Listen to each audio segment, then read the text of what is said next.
bad thing.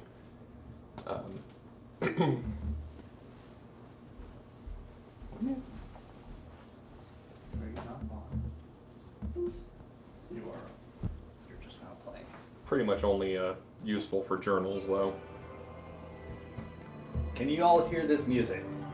I can. Nope. All right. Can you fashion more robust champions? That's good to get used to. That one was just for Pello and Sid. I hear nothing except wonderful, wonderful voices. But that's how it's always been. That's so. I wonder. It's got to be on your end. I swear. It has to be. It must be. But I'm afraid if I start tweaking stuff that I'll end up with something weird that I can't fix. Well, Again. Here's a small question. So right now, moving it closer, does that change things for you, Jess? Nope. It's like I hear like little notes here and there, but they're very, very metallic. So it's got to be like some kind of like echo cancellation then on your end. Okay, how about I this? think- Spags and John, do you guys hear the music? Yeah, I hear it fine.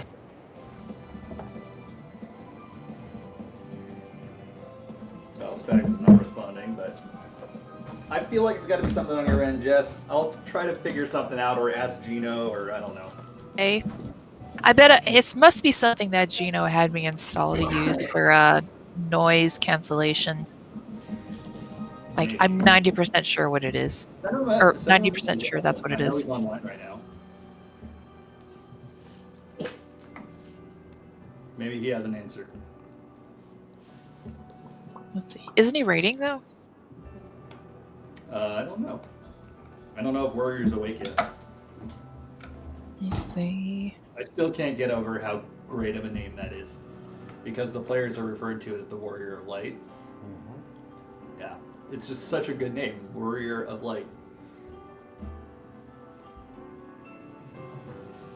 Jess, I like how you didn't dispute that meme that I tagged you in One's channel. I was trying to be positive about it. Mm-hmm. I mean, yeah. Sure.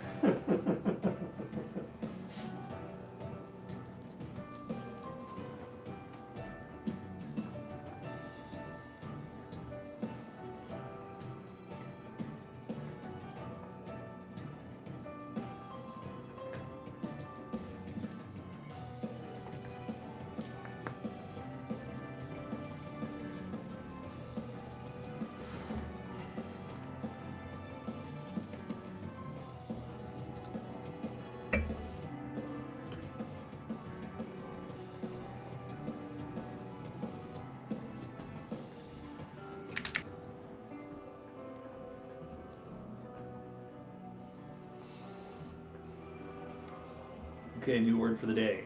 Lubberwort. Someone who has a bad memory and is too dumb for their own good. What? Dude, stop talking about Kevin that way. It's really rude. My bad. I Okay. hope that your next character is like the smartest person ever. You'd have to be really smart. I'd have to be really smart to play a smart person. I can be kind of not dumb. John, you are incredibly intelligent. Don't sell yourself short. Oh, He did a thanks, great man. job with Cayman. He was intelligence based, wasn't he? Yeah, Cayman was intelligent based. He played him as an asshole. But smart. He was also an asshole. He was a smart asshole. Yeah. A tactical genius.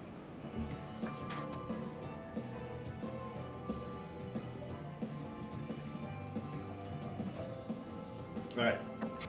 Why don't we get started? Everybody good? Yep. Jess decided we don't get to see her face.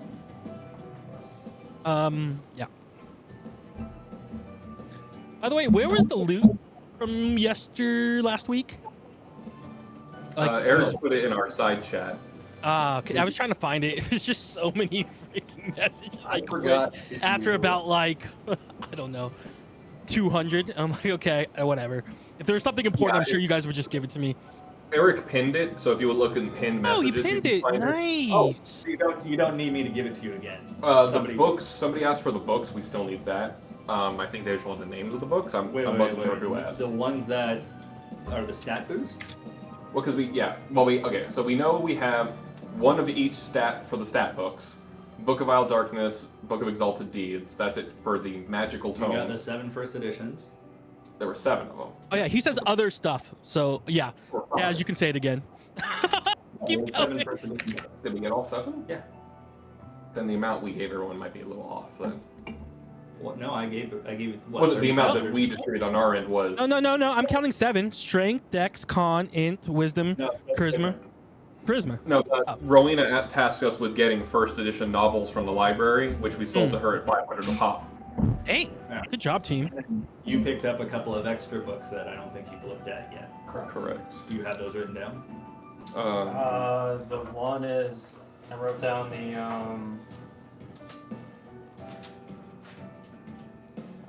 those without shadow, Ascians of the Ages, and then There was the Warrior of Light book that Cassette has.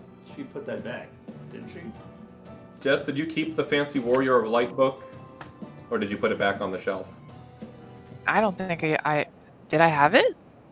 Yep. Yeah, Ao pulled it off the shelf, read from it, and then Mithridates showed up, yeah. and then after that, Ao handed it to you. Not sure where it went after that. When was this? Was this before the fight? Yeah, when we spoke with Hythlodaeus Those were in the the extra 2, right? stacks. I was just curious. if Oh you gosh, I couldn't tell you what I did with it. I don't know, but Well, if you if you don't have remember it, specifically doing something with it, then you have it. yeah. I mean, that would be what it is. That works for me. Kevin. I mean, wants- she is pretty absent-minded, so she probably stuck it in her pocket or something. I absolutely and intentionally kept the books that I took. Yeah. Oh, we have the primal, or not the primals, the Color Me Mine book on beholders. I don't know. No, I left it on the table. You know, Oh. kids don't. Really? Yeah, they just yeah. I was drawing and then we got distracted. I wouldn't have picked it up with me. How much was the one? Etherite from Idleshire to Ishgard was 25 a pop. From Google to Idleshire, it was 25. You're right. Google to Idleshire was 25. And then Okay. you did Plant Stride Yeah. to get. Okay, so then the net amount after Rowena's book selling would be this. 7, so What did you tell 3,500. everyone? Yeah, well, we did. We just did that math wrong. All right, so then okay, so the amount from the book selling wasn't 225 a person. It was actually 3250. And Mike, we split things 11 ways or 10 ways. 11 with the party. All right, so it's 295.45. I'll put that in our chat.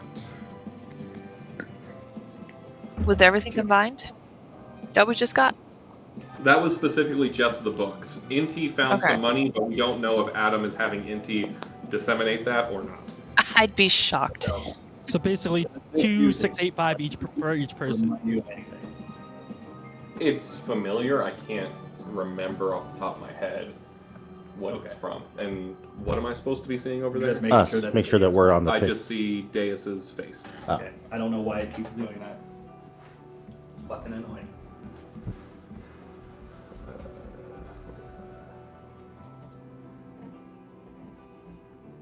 Okay, so I put the new book selling total into our side chat. Yeah. Jimmy, John, did you get the gems too? Gems? Yeah, there was gems. Yeah, so when Deus pulled from the deck of many things, she got the wealth card, which was a handful of or a large pile of gems fell out of the sky at her feet, which amounted to 20 rubies and 20 sapphires, or no, 10 rubies and sapphires. 13 and 12. Yeah. 13 and 12? Yeah. Okay. It's 50K total. Oh Yeah. no, I forgot about the deck of many things. Anyway. But so Deus gave everyone 1 ruby and 1 sapphire worth 2,000 each. And that's what we have. We have rubies and sapphires. Okay. Yeah, rubies, sapphires, and then the gold I just mentioned, and then maybe a little bit more gold if Inti splits that up. I think it was like 1,400 or something, we're not sure. But we haven't sold the gems, so we should have one. We have not sold the gems, we had there, Okay, yes, cool. so physical gems. Spag says, I'm guessing Captain Capitalism did not distribute the goals. Yeah. Captain Capitalism's so good. Alright, we're getting started. And that, Mike, that 11th is for the group, right? Yes. Okay. Then I'm updating the totals on that, so you don't got to worry about it. Yay! And I assume it's a blue sapphire? Yes, blue, Okay, yeah. blue and red. Got it. No, it's a red sapphire and a blue ruby. Alright, that's Just to fuck with you. Just saying, there's, when I go to add it, because I'm still using D&D Beyond, there's different colors, so. Oh, there totally are. I mean, sapphires are Usually not blue. all wild. Yeah. Well, there's so many things that are just quartz in a different shade. Yeah. This is not the music I was looking for. Jumpy. This is from an area called Kazan. I say it sounds like Breath of the Wild, or not Breath of the Wild, Wind That's where Waker. Sinbad, right? Oh no, I was thinking Shazam. I see what you did there. Yeah, that was it's the effect. Don't worry. The Mandela effect. Mandela's in When you said Mandela, and I heard the marimba Not know what the effect. Mandela effect. Oh, No, you're just fucking with me. Yeah. You look so sincere when you said that. I'm like staring at you, like, is he serious? Is he serious? Okay. You should have said. I always heard it was called the Mansella effect, it. Oh, yeah, that would Mancella? just because it's a slight Oh. variation off what everyone remembers. Dragon Ball Z.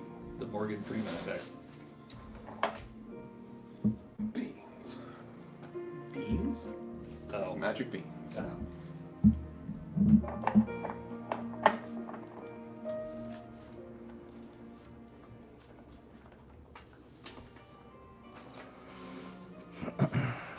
Okay, so last time, you decided to leave the Great Google Library after searching around and finding what spoils you could, and Intu Dantu, also known now as Captain Capitalism, made sure to shrink himself down with the Reduce Person spell and jump from gibbet to gibbet, looting the pockets of the long-dead Charlian researchers who were here. Sol did some exploring and found some books. You learned, going back into the room prior to the boss, you found some very, very restricted books, as the library's defenses seem to have shut down, more or less. At this point, nothing's really preventing you from taking the books that you want to find, and you did find a full set of attribute enhancement books that had, according to the note, 72 years left before they regained their potency, although the note was dated several hundred years ago. With that, where did you go?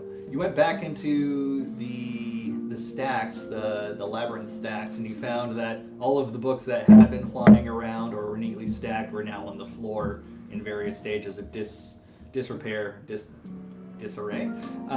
And the Tonberry seems to have reinserted itself into a stained glass window. You spent the night in the coffee nook and were not accosted.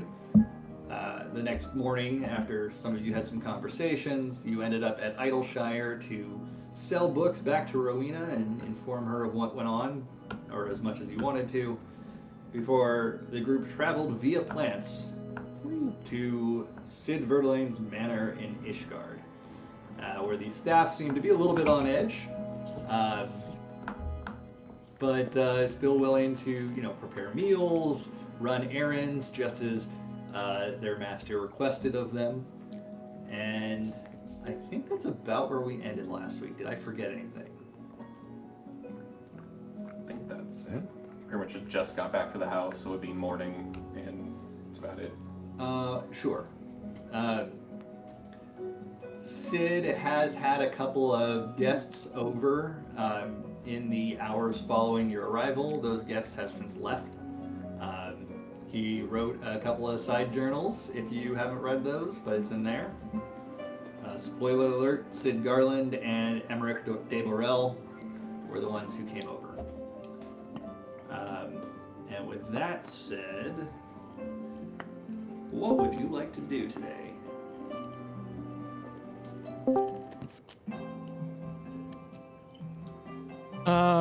So I don't know what was on everyone else's agenda. This is kind of just for Daz. I was figuring we need to go back and talk to what's her face to see if we're gonna join up or not. Hilda. Yeah, Hilda. And we need to follow up with Emmerich on the Behemoth bounty, or not Emmerich, with the name of the Hunt clan. Clan Centurio. Yeah. However, Emmerich did say that he was going to handle that for you. Yeah. Okay, so we could follow up with Emmerich on that, and as well as, and then Beatrice with the stuff the Behemoth had that may or may not be somewhere. Right. Oh, poor Dylan's not feeling well. We'll punch extra things in Omega's honor. Yes, indeed. I will. Okay. So who's where in the house at the moment? I'm just out of curiosity. Kevin is downstairs eating breakfast. Okay. Anyone sitting next to Kevin? Are we all eating breakfast? What's for breakfast? What did you want? You're in a manor with staff. Ah, fair. Well, yeah, actually, that's a point. So the staff is still as equipped as it's ever been. It's not like things are so tense you guys have gruel. As far as you can tell, that is the case. You've not seen a sign otherwise. So all is well. Yes. No gruel. Hey, DX. So much. Hey, DX. Roleplay. Yeah. What's up, Kevin? I mean, look. Yeah, I know everyone got a book and whatnot, but I think I'm honestly good with books for a while. Yeah, after everything that went down in that library, I don't see myself wanting to even open this thing. So I figured, even though this would make me just as, as healthy as I am strong, maybe you'd be better, being a little bit more healthy. I just don't want to see you getting hurt anymore. No, well, I appreciate that, Kevin. I'll tell you what. How about if I hold on to this book for you, and once you get past the part where the bad book was hurting you, then come talk to me, and I'll be more than happy to read it to you. Thanks, DX. I mean, it didn't just hurt me. It ate people. I mean, I don't know how anyone would want to go back into a library again ever. Yeah, that's the worst experience I've ever had in a library, that's for sure. But Right? most of the libraries I've been to, that I have experience with at least, they weren't like that, so. Yeah, well, at least everyone gets what I'm saying now when I say reading hurts, Doesn't just hurt Yeah. you in the head, hurts everywhere. Kevin, I'm a little bit surprised. I thought you liked the Book of Bob.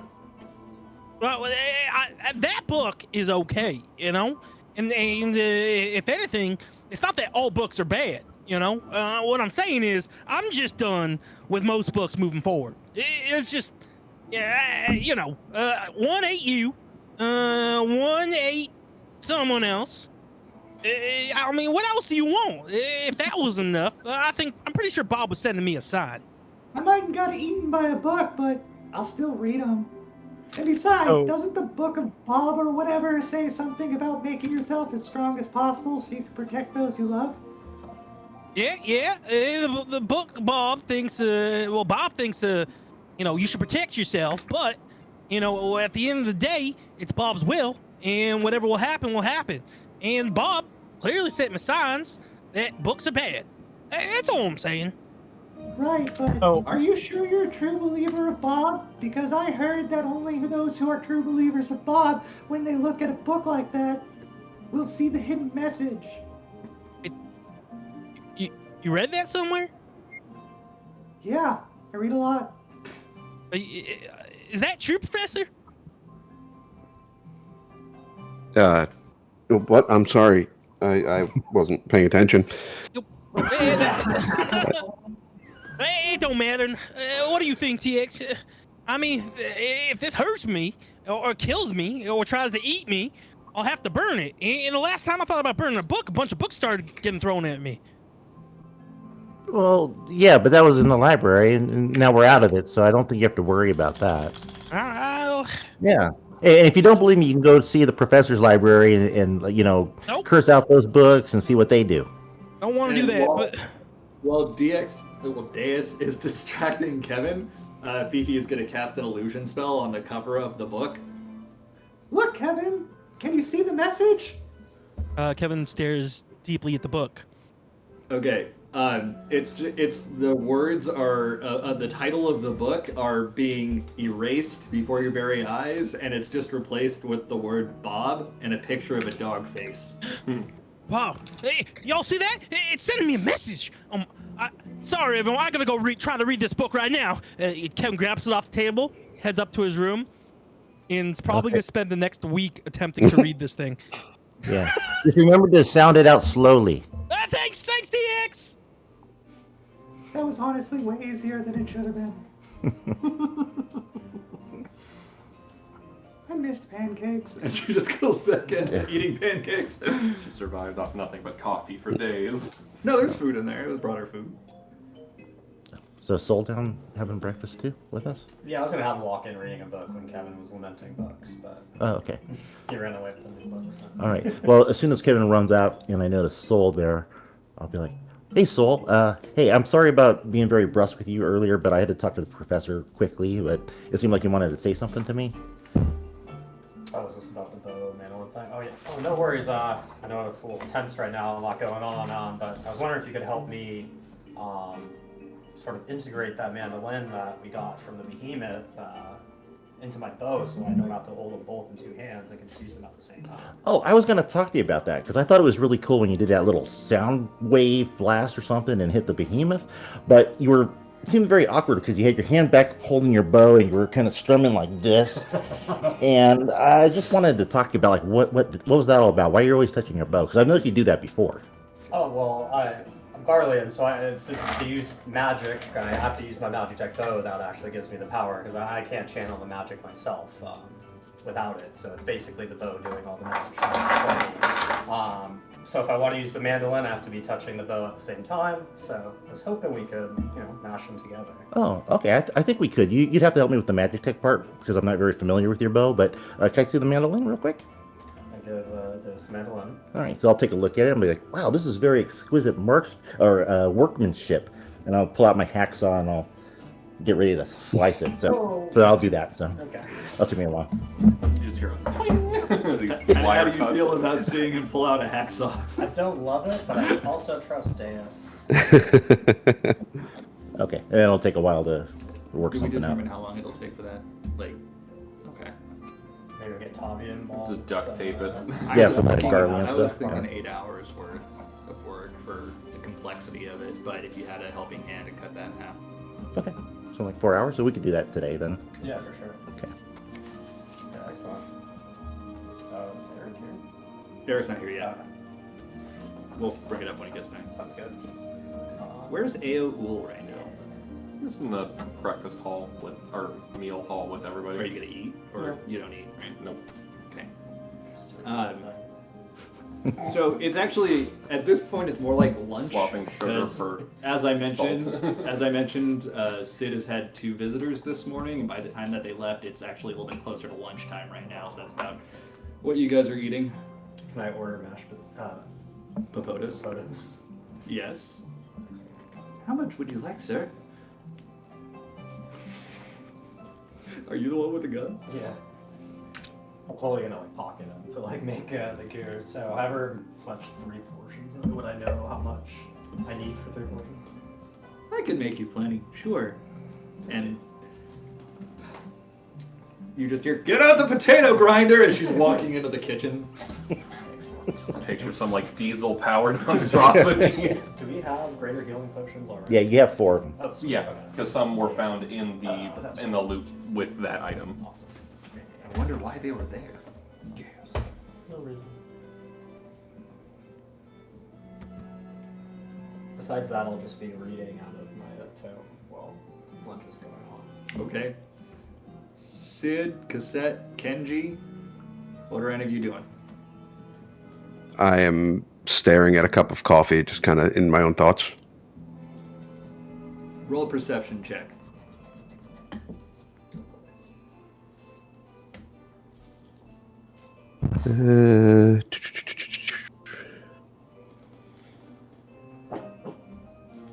Uh, 22. 22. Staring at your coffee, I'm picturing you basically sitting like in the dining room area of the kitchen proper, but you're sitting like at the island with stools at it, and you're facing towards the entryway. And you were just so lost in your own thoughts earlier that you're kind of in a fugue state as you walk down here. But you do look up from your coffee, and something very large in the entryway catches your eye. Large and monstrous. Get up real quickly and kind of hey, but what's that over there? Are you going to look at it, or? Where is it exactly? It's in the foyer. You're down the hall in the kitchen area. How'd Georgina get here? Wait, what? Oh my god. Are there any utensils around? Sure. Hey, whatever you want to grab. We'll grab a knife and kind of slowly creep that way. Okay. As you get a little bit closer, you realize this looks like a behemoth. Can we see this? Yeah, you see him. If you're in the entryway, you can see him get up and start like inching down the hall towards whatever is in the foyer. Is everything okay, Professor? Now, there seems to be a behemoth in the house. Can you say that again? Yes, Sounded like there you said seems it. to be a behemoth in the house. Oh, you did say there was a behemoth. Soul's just gonna stand up and grab his bow and look around. It's very clearly, at this point, the head of the behemoth that you killed. I shoot an arrow Really? Okay. Oh no. Just kind of makes the sound as it sticks in it. at it. Oh, Professor, I think that's just the head. This is a interesting place for them to decide to deliver it, I suppose. Are you going closer to it or no? Yeah. Okay. It's So it is sitting like literally on the floor. It's just very large, as I've previously mentioned. And it looks like it's been stuffed, and hanging from one of the horns is a scroll of parchment. And next to it is a hefty bag. read the parchment. It just says, you should have seen the look on the taxidermist's face when I brought this in. And it's just signed Emmerich de Borel. I forgot to ask him about that while I was meeting with him earlier. He brought it with him when he came to meet with you. I should have known. Go and take the pouch off. It's heavy. Bring It it. looks to be 5,000 platinum gil inside. Bring it back to the. With membership cards, 8 of them for Clan Centurio. All right, I'll bring it back into the kitchen and put it down or drop it down on the table with nice thunk. The coin pouch, right? Not the head? Yes, the coin. You think The head's Sid still can lift a out head? of it. Right between the eyes. I was actually thinking like the Jeep. Stuck to it. Well, here's our payment for the behemoth. I feel like with all those new riches we've come across, we can just retire. Oh, sure, retire with your blood money.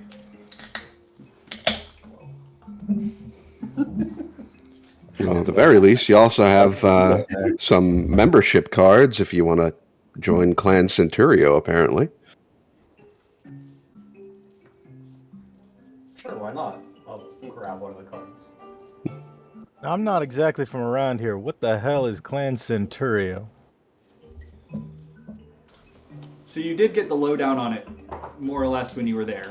And it's a clan, so to speak, in that they are... can you pour me like a finger in that, please? keys with Sure. it. Or Nice, nice. 1.5 fingers with 1 key by ice, please. They gave you the lowdown. It's basically a monster hunting guild. They refer to themselves as a clan, more or less. But as a member, you're able to get access to some of the rarer hunts that they have. The behemoth nobody was taking it up in time, so it became widely available. But now you might be able to find some other monsters on there that are maybe not as immediately deadly to the people around them, but still quite strong, etc. So being a member gets you access to more hunts, more or less. Got it. Hopefully that wasn't too long-winded. To tell you the truth, I'm not really thinking I'm going to be in the monster hunting business, so you guys have at it. I don't really want to make this a habit. Oh, it's great fun, especially in a large group. I don't know. There's I even always trains.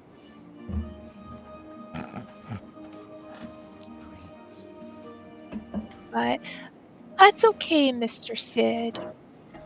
You don't have to be the conductor. You could be the caboose. That's very kind. Well, what's everybody looking to do today?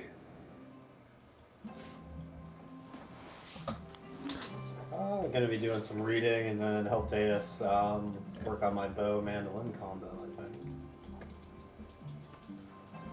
Yep, that's what we're gonna do. So I shove Ashman's photos into my pocket. No, I haven't brought him out. But he will shove it. Into the pocket. Straight into the pocket. We'll She's just say anticipating. after a little bit of time has passed, let's say about 15 minutes, they bring out like a family-sized salad bowl of mashed potatoes. It's like Close Encounters of the Third Kind. You could make a clip face out of the amount of mashed potatoes in there. Excellent. No. Oh, Filbert. Then yeah, I will take them with me to my room. Just the entire bowl. I ordered them. Beatrice is just like looking at the bowl, looking at you, and just watching you pick it up and take it, and she's just like, Don't interrupt me for the next 3 hours. If you hear anything from my room, You didn't. yeah, if you hear anything from my room, that was Genbu.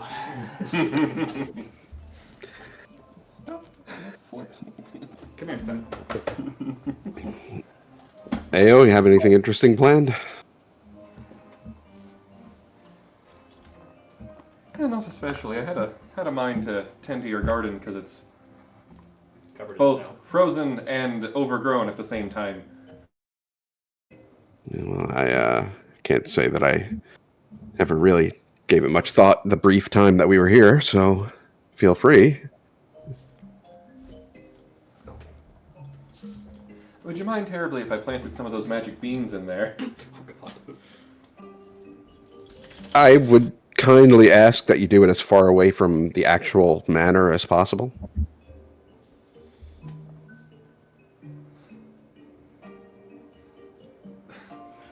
So in your neighbor's lawns.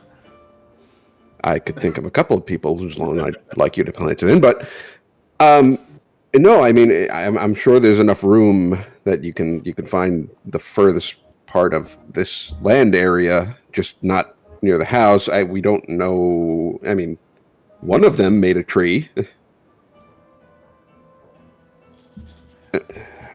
I don't know if they all do that, and even if I don't plan on staying here forever, I would like to have the house for the staff if possible. I'll save them until they get back to the keep then. It's more open ground to plant weird magical beans in.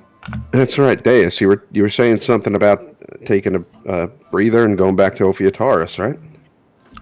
Yeah, I think that we should go and see what's going on over there because we started, renovating and helping the village grow, but then we left relatively quickly after that, and then we haven't been back since to see how they're doing. So, and I don't really trust that Hancock fellow that much, so I don't know what his office is going to look like. Well, that's a fair point. We probably make an effort to check in on the citizens that you all have suddenly taken stewardship of. Yeah, I'm in full agreement there. Well, I don't plan on leaving the manor at all, so once you guys are done with whatever you want to do here in Ishgard, I'm ready to do anything. Oh, well, were you going to meet with Hilda about the rebellion? Or? If she chooses to come here, that'd be fine, but I don't particularly want to go out there. Oh, You all okay. right, Sid? It's just with all the craziness, and Cassette said that things seem to be escalating, and I just don't know that it's the best of ideas. All right. I'll let you do you. But if you need to talk about something, we're all here, right? Yeah, thanks. I just gotta get the jitters out a little bit. All right. We've all had those before, bud. Yeah, I'm gonna go up to the library for a bit. If I know Kevin said he was thinking about talking to Hilda, so if you guys go out and she wants to come here, that'd be great. But yeah, and I'm gonna quickly make my exit and go upstairs. Okay. I do wonder what Figmaster Flex and Carl Barks have been up to this whole time with their newfound life. I fucking love the names of the trees. Thank you, John, for the gem that is Figmaster Flex. And Carl Barks. You're very welcome.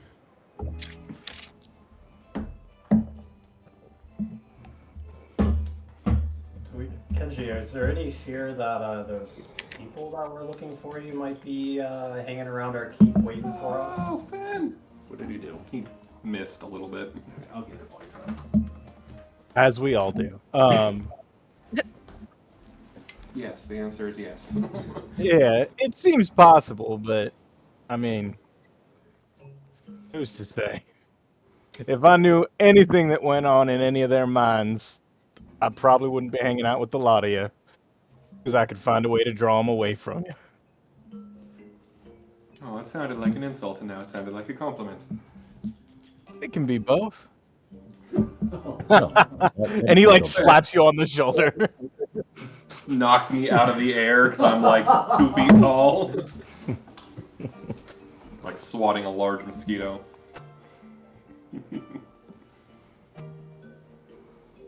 Oh, what do Eowul's wings sound like? Do they sound like a Given mosquito? that they're- No, I've jokingly said that, but given that the size of the pixie's wings are proportionately large, they're not like butterfly wings. You don't hear butterfly wings. It's not like a. Well, he's pretty massive. I mean, you'd feel the airflow from the wings, but it's not. They're not beating at like hummingbird speeds or. Oh, so he's pretty much like an owl, but with fairy wings. Yeah, more or less, because they're not high speed insect wings. They're large, voluminous insect wings.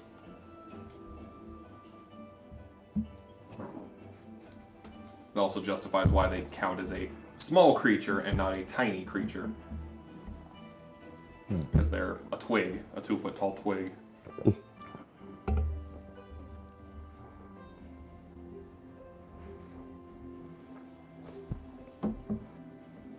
Was there anything we should be doing to prepare ourselves against the possibly likely incursion of your old friends? Well, I mean, that's what we've been doing in fortifying the castle, right? Well, right, exactly. But I mean, while we're here, if there's anything that would benefit us from Ishgard, we're here. Yeah, I don't know much about Ishgard, and the one thing I do know is they don't take kindly to my people, so I think I'm probably the worst person for you to ask what to do here in Ishgard. Well, no, but you are the best person to ask in terms of what might give your former compatriots pause if they were to come across it when attempting to assault our keep. Pause. They're career soldiers who have fought in dozens and dozens of conflicts. I don't think pause is something they'll take in regards to a bunch of, well, us. Oh, that's fair.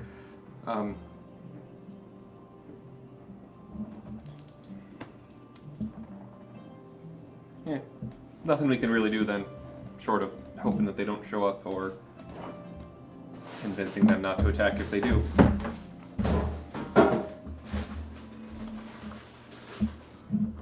Yeah, sorry, I wish I had better answers for you.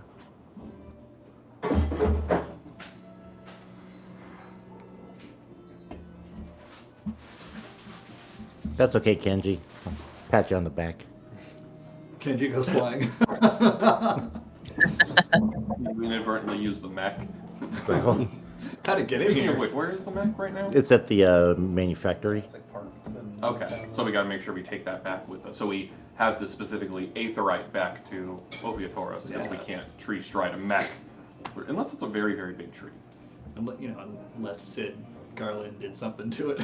Since it's been parked at his manufactory. Just find it, like, I parked it in a I have my soundproof- claim ticket. He parked it in Gonna a have a- soundproof bay because he set off the alarm and can't get it to stop. Yeah. It's just like, well, if I can't turn off the alarm, I'll just turn off the sound. Yeah, so we got a lawsuit. The odometer said 30,000 miles, now it says 31,000 miles. What have you been doing with that mech?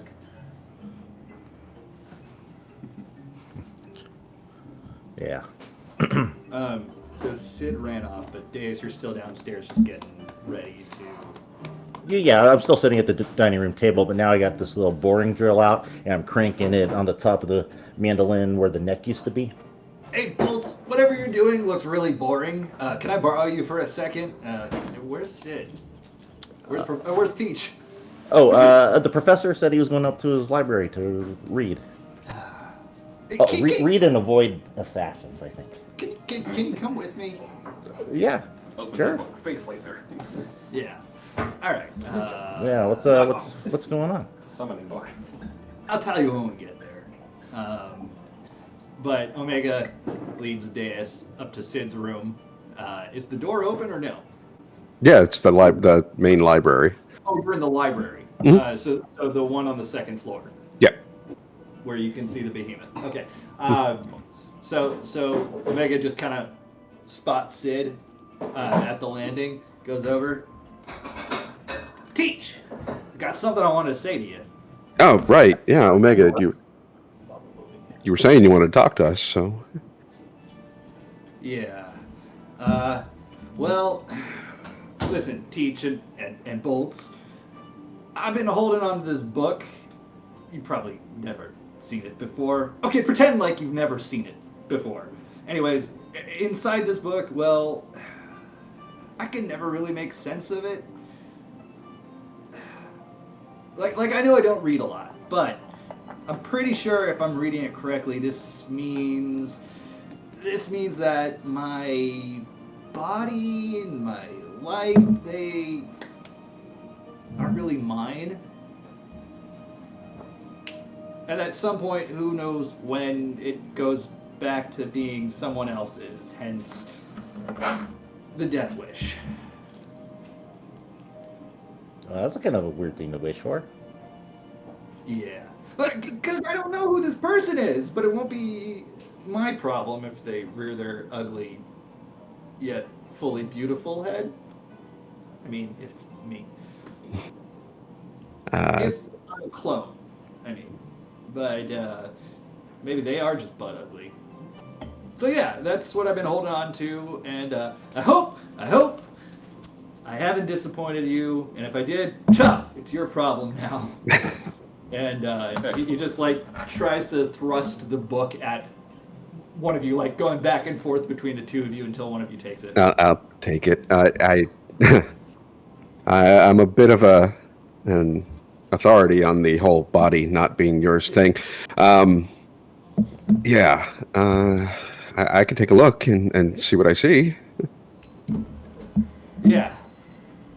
Okay, well, I'm gonna go whack that behemoth with my stick. Kevin, Omega just bolts downstairs. you hear Kevin running quickly, slamming into your room. Hey, Professor! Yeah, sorry. I've been trying to read, but I don't understand why it wants to keep me something about my constipation. And I'm pointing at the word on the page. It just says it's gonna do this. It will increase your constipation. I don't want to increase my constipation. Why would Bob want me to be constipated? Constitution, Kevin. That says Constitution. Of course. Thanks, Professor. Kevin heads back out. Yeah, it's like when you take your morning constitutional. Oh, what? Wait. Kevin runs back in. See? Yeah. What does it have to do with the pooping? I thought this was supposed to make me, stronger. Does it mean I gotta poop twice a morning now? God, I hope not. Gasoline, meat, fire. Anyway, I'll figure it out, Professor. Thanks. Kevin runs back off. Always glad to be of service. Okay. Whenever you want to look at that book, let me know, and I'll give you a brief rundown on what's on the inside. Yeah. It said that she thought that she was alone, though. I mean, she has her friends around her now. Yeah, well, it's sometimes even when you have people around you, Deus, it's tough to feel part of things. It's too real. D&D's too real. D&D is therapy. All right, Professor. Well, I guess I'll leave you to read the book, but are you sure you're okay? I mean, yeah, I just, not really interested in going back out where somebody tried to kill me. Oh, yeah, no, I understand that. Oh, we'll be sure to bring them here in the future. Oh, great. Not the people trying to kill you, visitors. Oh, yeah. Well, I think that taking a trip over to the Far East is a good idea. It's good to get. It'll be good to do a little thinking in a place that's not so dangerous. Oh, yeah, I agree. Plus, they got the spas and it's kimono weather. Oh, can't wait. Yeah. Yeah. So, I guess whatever you guys want to get done, feel free, and I'll just get some things together for whenever we're ready to go. Yeah, that sounds good. I'm just going to finish up making this mandolin into a killing machine, and then I'll see where everyone else is at. So nonchalantly. Try and put a safety measure in or two. Maybe? Oh, yeah, of course, Professor. You know me. I'm always safe. Yeah. Okay. All right, bye. Tavi, just to catch you up, it seems that Deus and Sol are about to work on converting Sol's magical mandolin into Sol's bow, or combine the two, I should say. But yeah. So. All right, I'll help out. Okay. Is there anything that you want to do in the manor? Because you pretty much got a downtime day at the moment, or so it seems.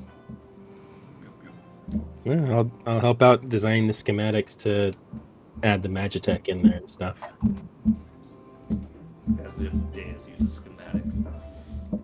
Just generally, how long does it take to read that book? Not for Kevin, but for everyone else. Oh. You must read it within 6 days, and you have to do 48 hours of reading over 6 days. I'm not going to increase that for Kevin. Damn it. All right. And Okay. yeah, I'll spend 8 hours also reading my book. Kevin will assume someone told him that. Kevin's not going to sleep. Oh. Yeah, that's it. Wow. Yeah. Sorry, I missed that. What'd If you say, these John? books are magical, can Kevin's convert into like a picture version? That would be amazing. That would be amazing, but no. Uh, I doubt it. Okay, I'll take my one level exhaustion tomorrow morning. No worries. I will say something Yeah. is that these books, they're, and I think this is rules as written. As long as you can understand language at all, you're able to understand the book just by looking at it and reading the words. Like even if you don't know what a word means, its message will be conveyed to you to a point where you Yeah, do because know. you're kind of attuning to it. That's exactly right. Got it. I feel like Bob's speaking to me through this book. I still feel like I picture it as the book becomes a picture book when Kevin holds it. It does in his head. He sees everything as pictures rather than as words. Yeah, but I keep shitting all over the place. I just don't understand. Because Kevin drank like 3 carafes of coffee while reading. For whatever reason, I thought you said 3 giraffes. I'm like, how do you drink a giraffe? You don't want to know. Mr. Bucket went. Very slowly. Mr. Yes. Bucket went with Millie, right? No, Millie Yes. left Mr. Bucket Oh, no, behind. yeah. Terrible fate. Oh, so like Yeah. every time Kevin poops in random places, is Mr. Bucket like having PTSD? Oh. Yeah. So I was picturing if Kevin were to try to use the bucket as like a chamber pot, being that it's a minion, it will then follow him around full of waste. He did, and that Mr. Bucket is now his.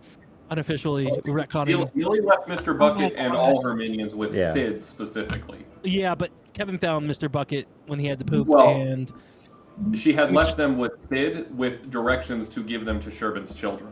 Which he did. damn it! Oh, okay, Alright, so he there lucked was out Goodness. this time. Poor lucky Mr. Bucket. All I could think of was like, you know, those like at the circus, like maybe once upon a time ago, those elephants would have someone following behind them with like a janitor with a big old trash can. Really? Yeah. I could picture like whenever we have Kevin in a scene, you could just see Mr. Bucket faintly in the background somewhere holding a knife. Yes. Just vibrating. Duct tape to the side. Pop, pop, pop. It's got like the chalk face like half melted or half wiped off. Aw. Okay. So what's going on? I know you're spending time reading your book. Kevin says he's not going to sleep. He's going to pull an all-nighter. Yeah, so reading. Tavi's reading. But you're reading while helping Deus. Yeah, sure, that's fine. Yeah, I'll Yeah. be doing the same thing. Yeah. Yeah. Because Deus is doing most of the work, but you're there to provide input. So you guys, I'll count that as being able to read at the same time. Sid's Manor's got chandeliers somewhere, right? I'm assuming, being a fancy place. Sure. I would imagine in the grand hall there would be chandeliers. This is not necessarily the dining hall, but in the foyer, there's the grand chandelier, the best one in the house. Cool. You can sit on it, and while you're reading, out of your periphery, you can just see Omega smacking the behemoth head, and you just hear Aw. thump, thump, thump. And we have Sia singing in the background, right? Because it's hoity-toity. Yes, swinging from the chandeliers. I'll read Omega's book. Okay, I'll get back to you. Yeah. No rush. Okay.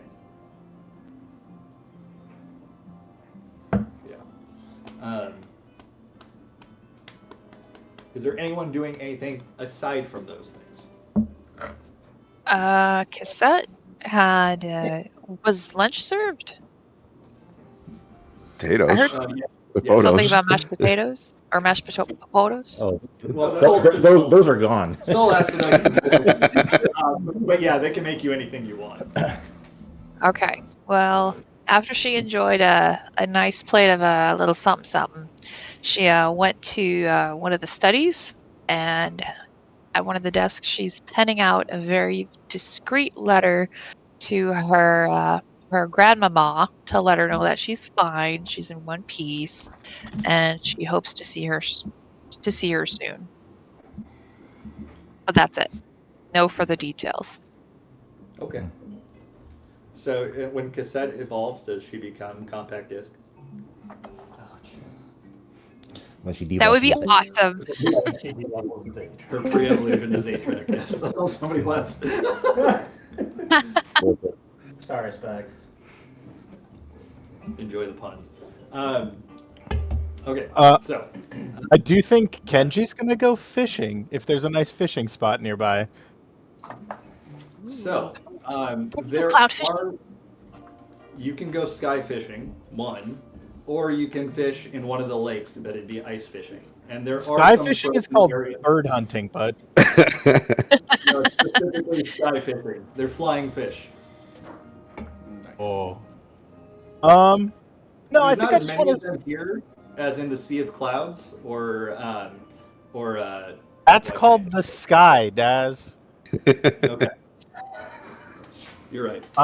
No, I think I'm just gonna Pretty good. sit out with a rod wherever's a nearby place with water fish to fish. Okay, so you will have to bore a hole into the ice, but there is a park section kind of near the Count de Fortemps Manor, and it does have fish that are swimming underneath it.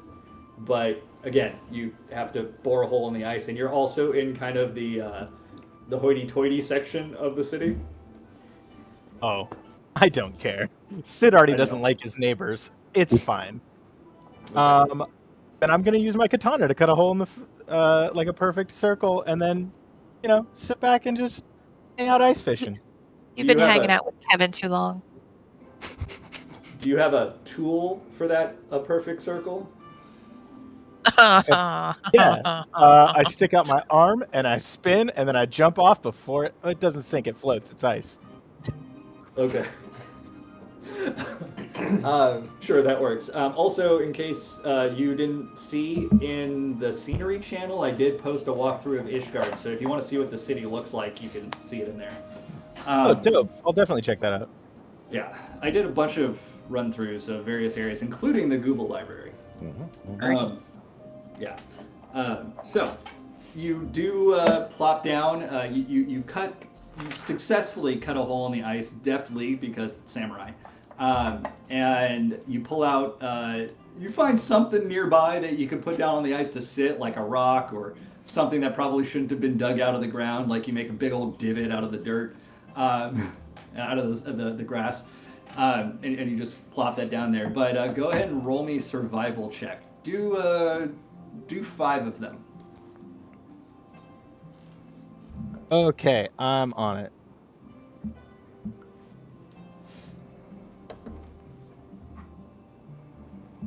Okay, so I got a 12, a 25, Okay. a second 25, a natural 20, What? and a 14. Okay, you got 4 fish over the course of an hour. I'm looking up which fish you got. Hold on. How big though? That's always what I'm important. looking Okay.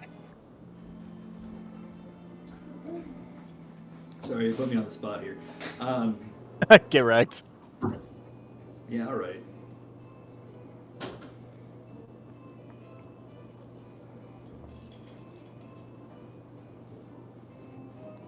Okay. You found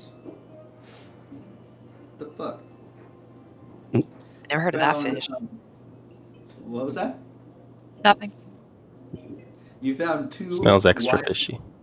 Whilom catfish. It's WHILOM. It's not important, but you found 2 of those, and they're about the size of your arm in length. You found a twin-tongued carp and a Dravanian bass. And yes, those are fish that you can catch in Ishgard. Well done. Great, I'll bring them back to the manor. Drop the And bass. I'll cook lunch. Okay, the bass is the smallest of them. That was your 14 roll. The others are all pretty meaty. But you just go into the kitchen, you start deboning it on the counter. Yeah, I'm gonna make them sushi. We got this.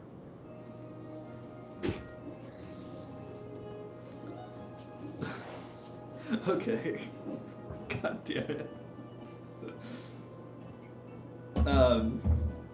Okay, so Mike posted a Coming to America gif, and it's making me laugh. It's like, good morning, my neighbors. Hey, fuck you. Yes, yes, fuck you too. Well played. All right. Okay, so Kenji, you came back.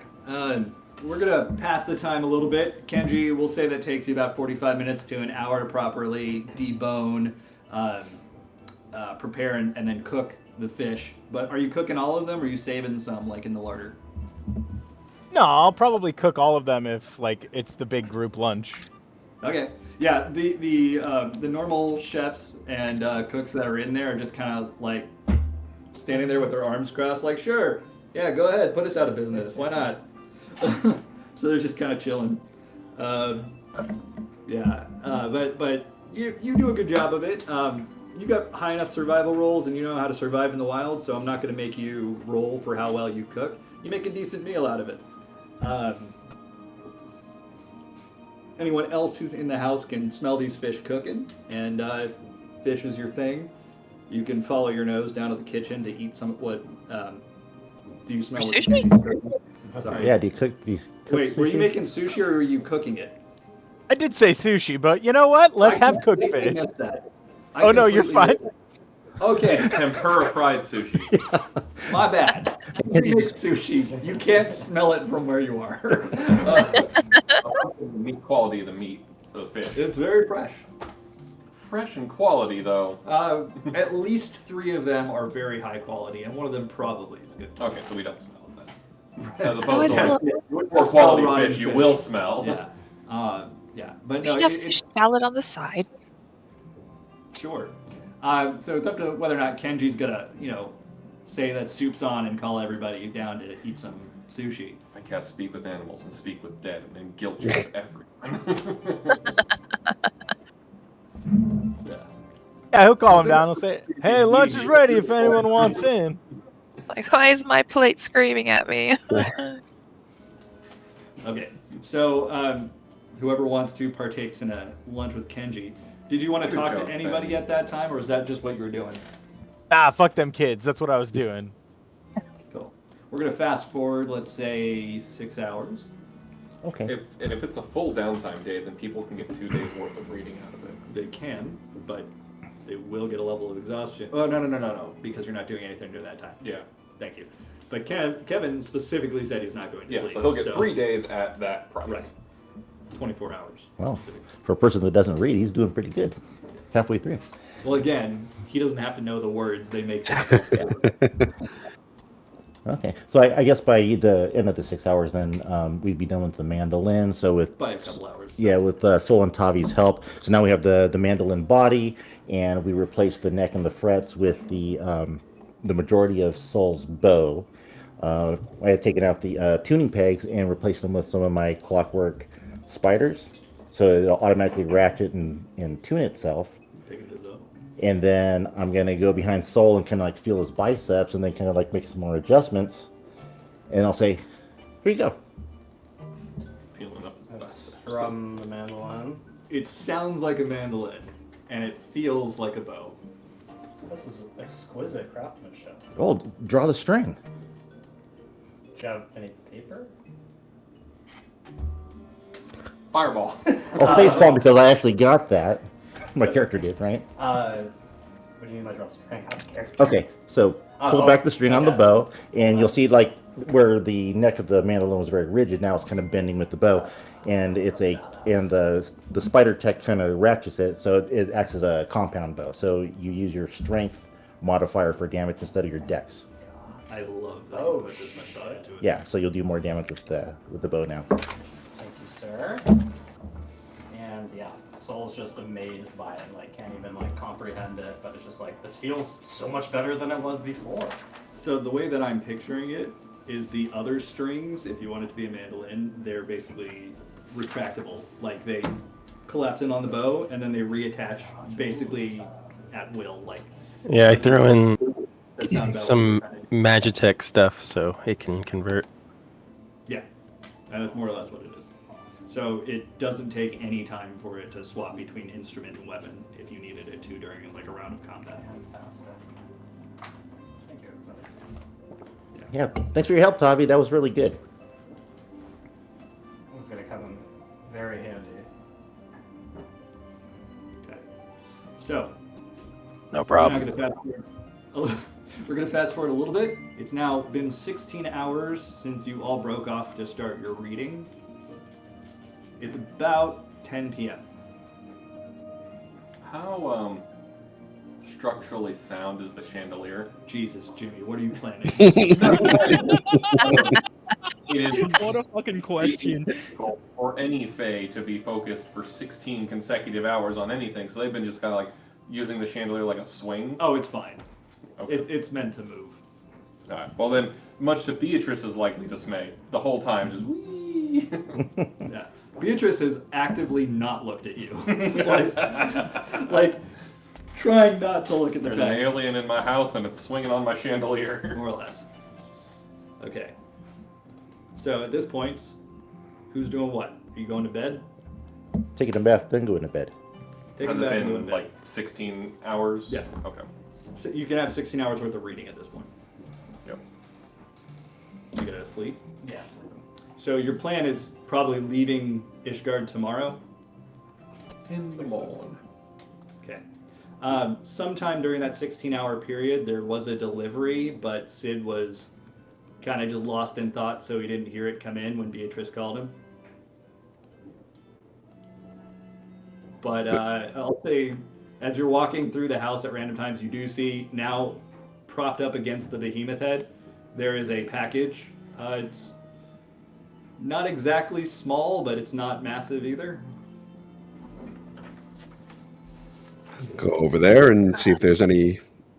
Can Cassette sort of take a look at it first and make sure there isn't any sort of obvious shenanigans It's with a this bomb! package? It's a bomb! No, I didn't say that. Kim didn't say that. It's ticking. It's a very fancy Ironworks alarm clock, and you've shattered it out of paranoia.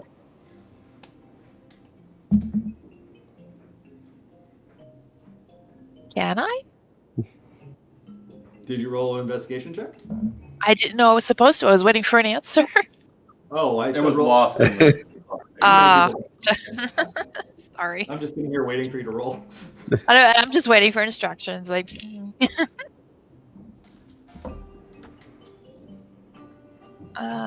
investigation. 10. 10. You don't immediately notice any traps, but you do notice writing on the packaging, the paper around it. It says Garland Ironworks Like, on the paper.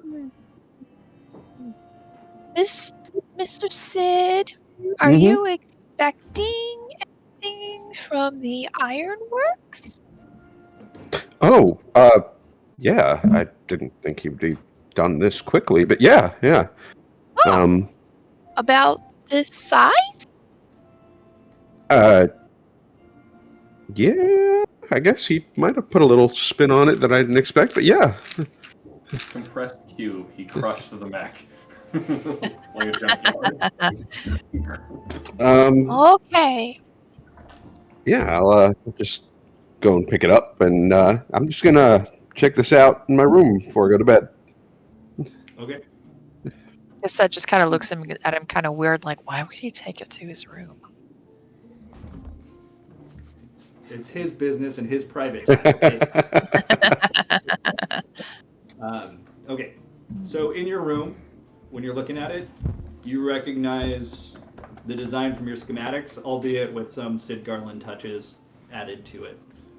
It looks to be collapsible and expandable. Like it's like got hammer space. It should not be able to collapse as much as it does and then be able to expand the same amount, right?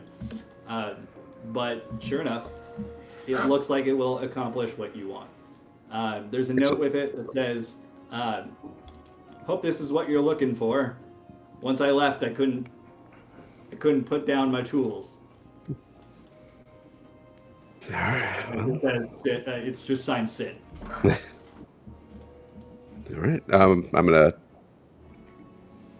gonna wrap it in either just a cloak or something that I don't use, and put it by the bag of holding for when we're gonna go. Okay. What's everyone else doing before bed? Or are you just going to bed? So I was just gonna go to bed. Sorry, I got an umpire thing on my computer. Fucking umpire. Vampires. I very momentarily forgot that that's not your actual job. I'm like, what is your job as a at 8 at night?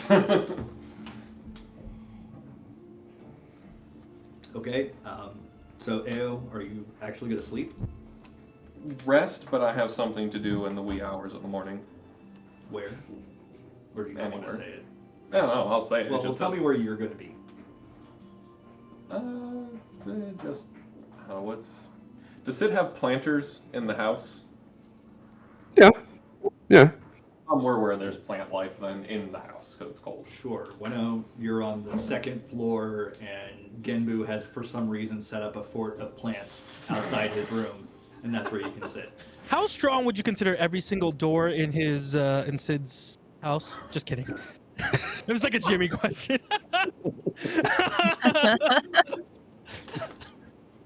I feel like that's a weird compliment. That actually, yeah, I can see that. What's the tensile strength of the chandelier cables? Okay. Sure. Kenji, are you going to bed?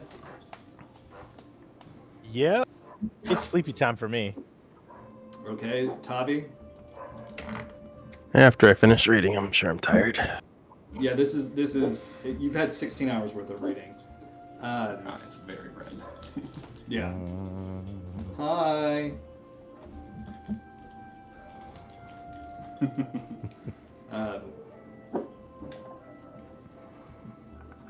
Okay. Why the fuck is whatever.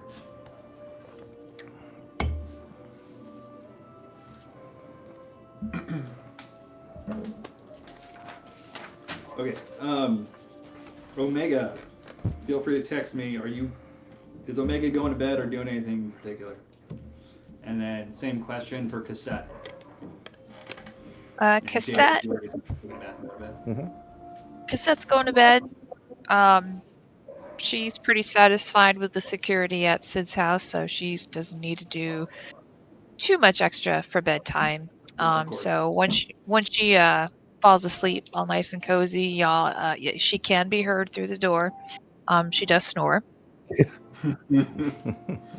That's adorable. but she definitely doesn't hold a candle to Kevin.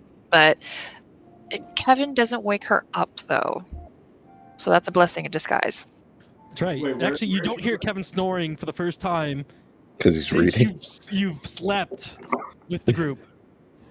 No, like she doesn't hear him when he snores at all because she's just so used to being in the military where Oh. when you sleep, you sleep. So Right. she's used to it. And you said you're outside of Sid's door, or you have your own room? She's got her own room. Okay. She's got her own room. Okay. Cool. And Spags, where are you right now? No, I'm just kidding. Yeah. Let's see. Omega says that they are staying up and wandering and trying to find Kenji to have an out-of-game combo. So my thoughts are you're in Kenji's room. Does that sound about right?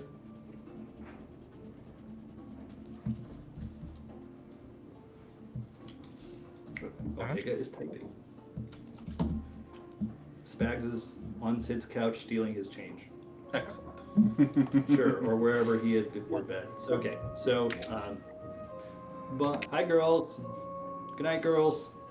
Good night, girls.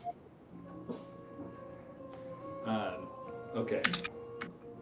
So it's evening time. Everybody's sleeping. Sid, you're sleeping too, right? Yeah, kind of dozing. Night. Good night. Good night. Kevin, are you staying up all night? Is that the plan? That's correct. That's the plan.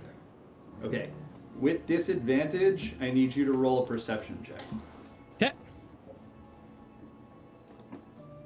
Disadvantage. Uh-oh, this is not going to be good, guys. 4.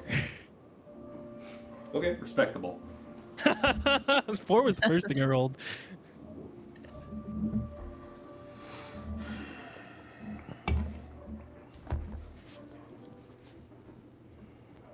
is not. That is not what I was looking for.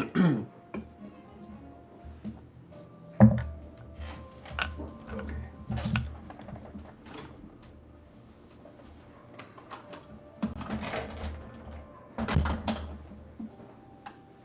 Okay.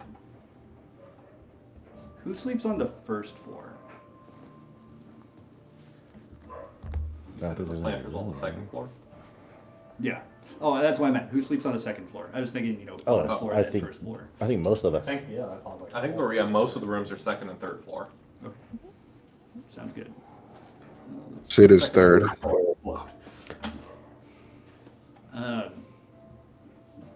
Cool.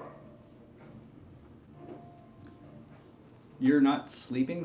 You're just kind of chilling in the plants? I'm resting, like, sleeping until about 3 a.m., then I have a thing to do at about 3 a.m. And then I go back to sleep. Or rest. So you're asleep. Very right now. specific. Yeah, functionally asleep. Okay. 3 a.m. is the witching hour. That's exactly.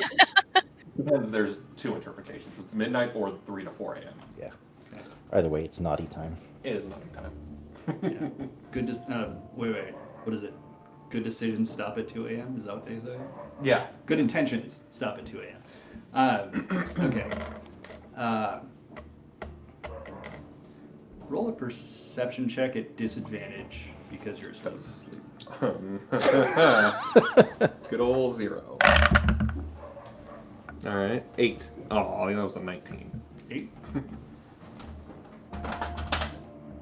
Okay. Can you roll a stealth check? Better at those. Still disadvantage or flat? It's just flat. 10 even. Okay. Deus. Roll a perception check Uh-oh. at disadvantage. Oh, double uh-oh. Give me the power. Ooh, so that's a nat 1 then. Okay. What? I was just looking at Sid's face right now. I said that we should make gifts out of his reaction. This is so bad. We got these 2 videos. We can make it happen. That's your job. I don't know how to fucking do that. Okay. Outsource. All right. What's your armor class? Great question. Get in the middle of the night. It would be flat-footed armor class, so no dex added, I guess. Oh, no dex? And no armor. Well, Oh, I don't wear armor anyway. Okay, so yeah, what's Oh, so I guess it'd be 16 then. 16?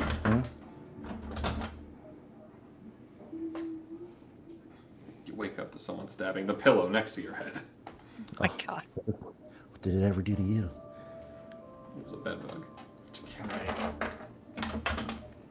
As you are asleep, his first hit is a critical. Fuck. You take 12 points of piercing damage Rookie numbers. and 7 points of poison. Well, that's You Is were- that all of us?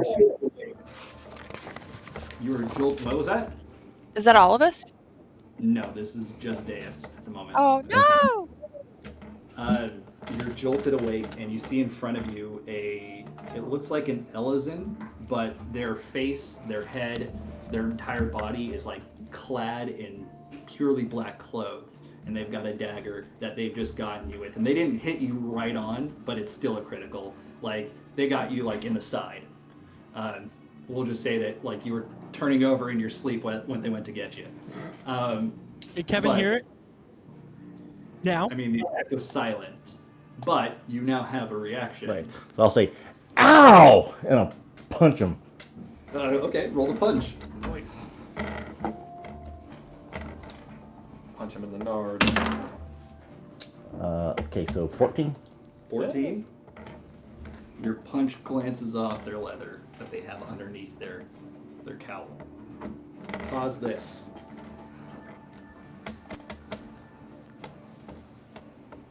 Omega and Kenji, roll perception checks at disadvantage.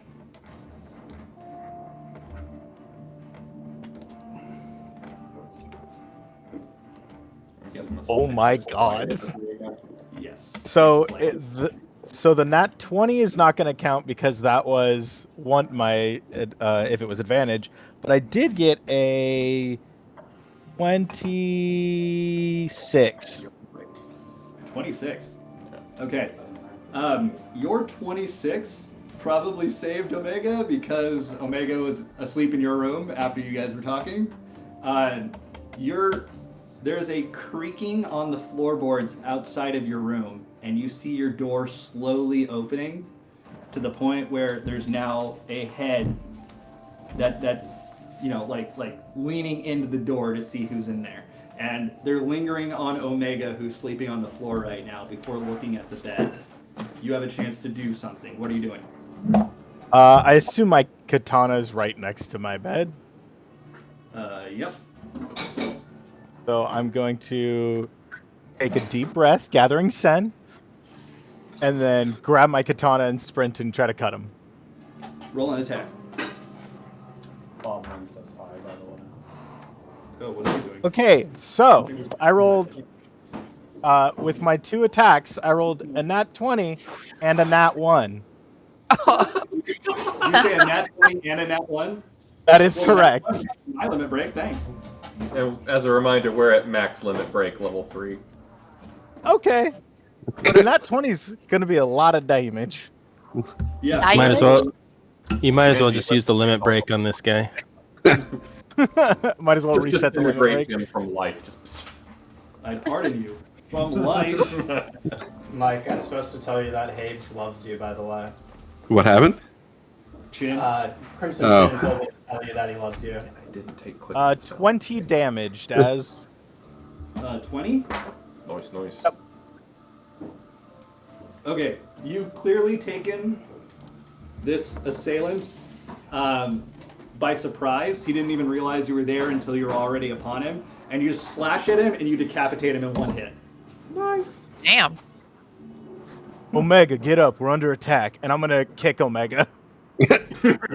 So, flash sideways, because this is happening simultaneously. Sid, Soul, Tavi, make perception rolls. At disadvantage? At disadvantage, because you're asleep. Well, is it hearing based? Would it be hearing based? It is hearing based, so So flat for me. yeah, flat roll. Would Deus' scream have woken anyone up? These are happening simultaneously. So, Oh. yeah. Oh. Again? Yeah. 22. Yeah, I got a nat 20, but disadvantage, so it's 16. Okay. 9. 9. Soul, you're still asleep. Don't really notice anything. I love dreams. You're having a great dream about just playing your new mandolin bow and what was that? You're welcome. You're welcome. And then all of a sudden, what's your armor class? It is Not many. 15. Also, are those accurate for the spells you've Fucking expended? missed. All right. Oh no, I gotta get rid of them after. Okay. You jolt awake when a dagger stabs right through the pillow this close to your face. And you just jolt awake, and you see the dagger there, and then you see the person holding the dagger, who immediately pulls it back out and gets ready to take another strike. I put my hands up to grab their arm. Trying to Okay, roll an athletics check for gravity. a check.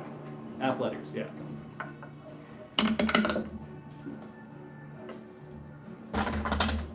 15. 15 beats me. So you catch the hand. They look a little bit surprised at this. Nice. We'll get back to that. Sid and Tavi. I told Tavi to roll, right? Yeah, he got a 16. And then he said, "Be right back." So we'll go Oh. Sid first. Sid, your eyes bolt open. You hear footsteps that you don't recognize outside your room. You then can see the handle of your door turning. I am going to bring both new lifts up beside me and get ready for then hold a flattest misery. Oh shit. Okay. Tavi's not back yet, so. I'm back. Oh. Okay. You hear the sound of your door creaking as it opened. Something woke you up. You weren't sure what it was, but within a few seconds, you see your door opening. You hear the sound of your door opening. Your vision's immediately drawn to it. And another moment later, you're kind of laying still in bed, unless you wanted to do something else. But you see a figure poking its head into your door. Okay. I will attack it with a non-lethal attack. My scythe is probably in staff form right now. Okay. So you're jumping out of bed, grabbing your scythe in staff form, and you're attacking. Yeah. Okay. Roll an attack. It's going to be an 18 to hit. 18 hits. Thank you. You want to try some of that? Not a whiskey. I just try not to Gotta mix some liver and some other stuff when I've already drinking other stuff. like, let me do it instead. Well, you know the damage. opposite way, so I feel like you're. It's 12 damage. It's true. Liquor before beer, you're in the clear, beer before liquor. No, that's All right. Cassette and Kevin, you were never visited, or as far as you know, you were not visited. Oh, But Phil, we'll go back to you. Or I'm sorry, Deus, we'll go back to you since you were first. Okay. well, wait. If we were never visited, could we have possibly woken up from the commotion? So all of that happened. Kenji, did you yell something? 'Cause thought I you said kicked. something to Omega. Yeah, I kicked Omega awake, and I was gonna tell her to wake everyone because I was gonna go for Sid, because that's who people would be here for. Omega did scream in the chat. Very, Oh, let me see. sweet. Omega in chat says, attack! Okay. There you go. Yeah. Like it literally helps loosen you up. I get into it about 100%. All right. Cassette and Kevin, since you're, and Ao, at this point, with advantage, roll a perception check. Ooh, yay! So 11. you want me to roll a perception check with advantage now? Did you say Kevin? Yes. Okay. Yes. I rolled a 7, 11. 11 is enough to wake you up. Sweet. 23. You're awake. All you hear is the ringing echo through the house of attack. 11. And then you do start hearing some screams, but not of your friends. You sure great Can to I have do something in anything? perception, guys. You got 11? Yeah, 11. All right, you're woken up. You need to hit a 10. Okay, I wasn't asleep, but I'm aware of what's going on. Okay, you're not woken up, but you're conscious of what's going on. How about that? Yep. Okay, so Well, Cassette- say again. Cassette, if she's able to, she's immediately gonna haul ass out of bed and go carefully but quickly to Sid's room, make sure he's okay. Okay, as soon as you open your door, you see somebody opening Sid's door. He's still part out in the hallway. We'll get back to that in a second. Ah, okay. Deus, what's your follow-up to, or you wanted to punch him, right? Well, I already punched him. Right, so you punched him. He's now going to try to attack you again. You're still in bed? Oh, well, no, I would have got up to punch him. I would have. Okay, rabbit punch. Okay, cool. That's racist, but. Oh, Amazing. It's attacking you. And it fucking misses. Alright, what are you doing? Okay, well, then I'm going to do a real pirouette to dazzling dance the guy. Okay. Okay, so that would be a 29 for my check. And then I'm going to punch him twice. So, can you do a perception check? DC 29? 3. 3. Okay. Ever talk to David about the changes I was proposing? Yeah, he said good. Okay. And then he was confused about it, but then you clarified. He's like, oh, yeah, that's good. Yeah. I don't remember what I had done. Yeah, so first punch. Oh, nat 20. How many net 20s have been rolled this session. Keep doing them while you're taking more limit breaks. Right? And then 18 for the second punch. Okay, you hit him twice. Double punch. Okay, so 10 damage. It's just straight up 10 damage. And how much did you? Well, Oh, you missed the first one. it's 1 point and Reminds me of like 4. So yeah. Martinelli's. Okay. It goes to attack you again. It's a little bit reeling from being hit in the face, a little surprised since you were supposed to be asleep. So it has disadvantage. Has disadvantage because of the dance? Yep. So, 19. Oh, 20. Okay. Swings wide, tries to slash at your neck. Misses. What do you do? Oh, is this like another full turn? Yeah. Okay, I'm gonna say I hate you because of what you did to my satin sheets, and then I'm gonna punch him twice. So Okay. that's that hex. All right. So get my little. Were you going D6 for out. non-lethal or no? No. Okay. Go ahead. Oh. What about No. Oh, her hating the guy is Yeah. a hex on him. So That's why you said I hate you. Yeah. Got it. so first punch, That 26. hits. Second punch. Okay, that's going to be 14, which is a miss. Just barely missed. Yeah. Okay. Yeah. So. Oh, 6. That's nice. So 11 damage. All right. Really, really angry about the satin sheets. You punch his chin hard enough that his neck spins way too far and snaps. Oh. It just collapses to the floor. Yeah. Okay. So, oops, wasn't supposed to show you that. Oh, okay. I didn't see it. So. Good. All right. So you now have an assassin collapsed on your floor. Soul. I think Soul would keep his dagger on him while he's sleeping as like being a soldier thing. Sure, if that that's makes okay. sense. That doesn't make Machete sense. under the So pillow. I'm gonna try and grab my dagger and stab whoever I'm grabbing there. Sure. Go ahead and roll an attack.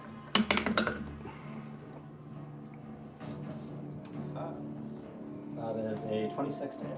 That's a hit.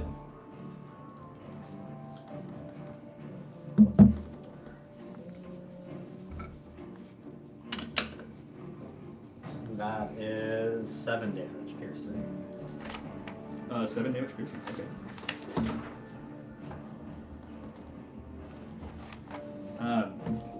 It looks down and realizes that it's been cut, and it pulls out a sword, and it tries to come down on you with it. That's gonna hit you. 20. Yes, that is. Okay. So it is.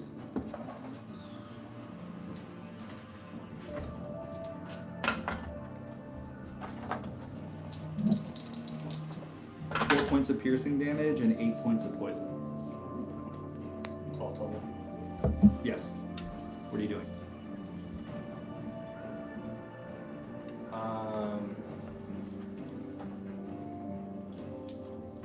I would assume my bow's near the bedside. Can I reach for it to try and grab it? Yeah.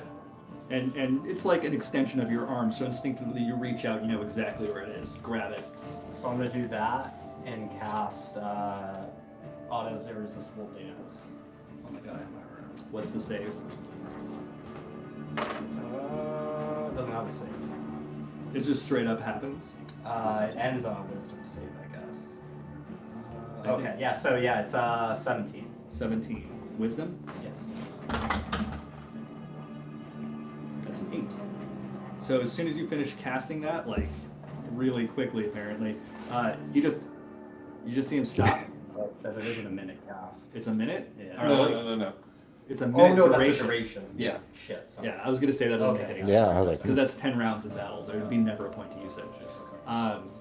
Okay, so Hold up the deeds for you. you just see him freeze, drop his weapons, and then irresistibly just start doing a river dance. Fantastic. Yeah. Okay. Yeah, so as an action on its turn, it can attempt that wisdom Which it's save. going to do, But it eats up its action to do so. and it fails. What are you doing? I'm gonna take my dagger and try and stab him like in the neck or something like that. Okay, sure. You get advantage. Yes. I like that. And taking damage doesn't actually have any effect on the spell itself. I remember that. Yeah. Yeah. It means a 6th level spell, so it's pretty badass. That's a 26 to hit. 26 hits. oh, Okay. Roll damage.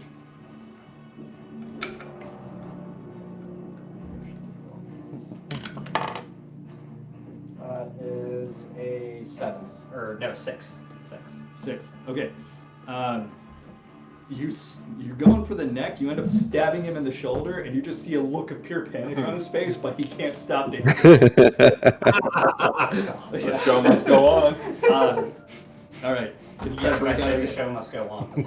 And he's just like staring at it. His feet are just like going. And out of it. What are you doing? Pull it back out. I'm gonna pull him back out and go for another one. There's the perfect. If this was Pathfinder, there's a spell called Bone Shatter, so you could be like, break a leg. That's fucked up. But sadly, Pathfinder only spell. That is a 21 to hit. That's a good hit. Nice. Roll damage. 5 damage. 5. Okay, you're going to hit him in the throat, and you're having trouble predicting the river dance movement of his body, and you end up just stabbing him straight in the eye. And you just see, like all the life leaves from his face, and blood is dripping down, but his feet are still going. Nice. You killed him. Fantastic. Pretty brutal. Any chance you took the Dance Macabre spell? I did not. Good. It's So, another like spell you could take. Kenji and Omega. Omega already screamed. Kenji, you bisected the guy. It's now your chance. You're a floor below Sid. And apparently the last of... well, actually, where's Tavi's room? Is it on the 2nd or 3rd floor? I don't know. I guess probably in the middle. 2nd floor. I mean, yeah. Well, it's 4 stories, right? Is what I described it as. It's 4 floors. Yeah, so Sid, you're at the very top, right? Or are you on 3? 3. Yeah, okay, that's what I thought. The top was the war room, right? Top is, I guess, the bigger, like, meeting rooms and things like that. Okay, so if that's the case, if you're on 2, Tavi, you can see that, this is to Kenji and Omega, you can see that Tavi's door is open, and you hear noises coming out of it. He would tell you, so there's... Tavi's not really grunting, but he never really does when he's fighting. He's pretty meticulous, but you do hear movement going on in that room. What do you do? So he would have said, roll a Constitution. I'm having Omega wake people. I'll run to that room and check. I forgot that I have 2 attacks on my attack action, so I probably would have For the attacked. story, let's just say that you did the 1 because you were just waking up, and we'll move from Okay. there. Okay. So yeah, I'm headed over there. You're going to his room? Is Omega also going with you? I'm assuming yes. I guess. What are you doing while you're there? What do we see when we arrive? Do you push open the door? Because what you can see through the crack is you see Tavi with his scythe, but it's not extended. It's in staff form. And you see him like getting ready to bop this dude in the head. I guess I would assume he's got it then and head up to the next floor to go to Sid. Oh, okay. We'll have you go upstairs then. So, Tavi, we'll finish your fight while we're here. I believe it's the... You didn't knock him out already, did you? I don't think you did. I did 12 damage. That's right. So it's gonna now... It's drawing one of its side swords to hit you. This is the dice that Mike gave me, so thank him for the 18 to hit. Well, if I have my armor on, it misses, but I'm guessing I don't have my armor on. Tell me, would you be sleeping in your armor? No. Okay, so it hits you. Alright. That's 4 piercing damage and 9 poison as the sword just kind of scrapes across your chest. What do you do? I'll attack him twice this time. Alright, go for it. Roll for it.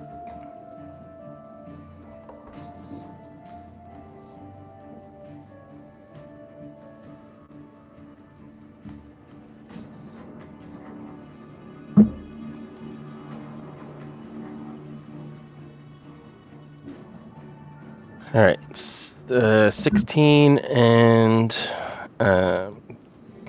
28 to hit. Yeah, they both hit.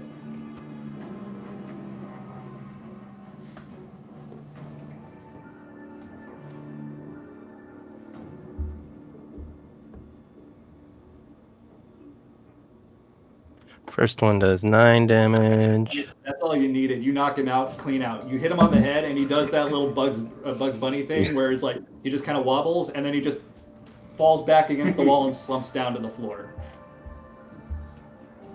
Okay. All right, I'll get some rope and tie him up. Okay, so that's what you're doing for the rest of your turn. Cassette and Kevin, you open your doors. I mentioned earlier that you saw that there's somebody at Sid's door. You hear more footsteps coming from the stairway, running very quickly, and you turn to find that Kenji and Omega are running up the steps. This is just as the figure in the black cowl also hears footsteps and turns around, but also opens the door at the same time he's turning. It's like that inadvertent, like, oh fuck, what's going on? Sid, you now see him in full view. What do you do with that? Fire. Okay. roll your blast.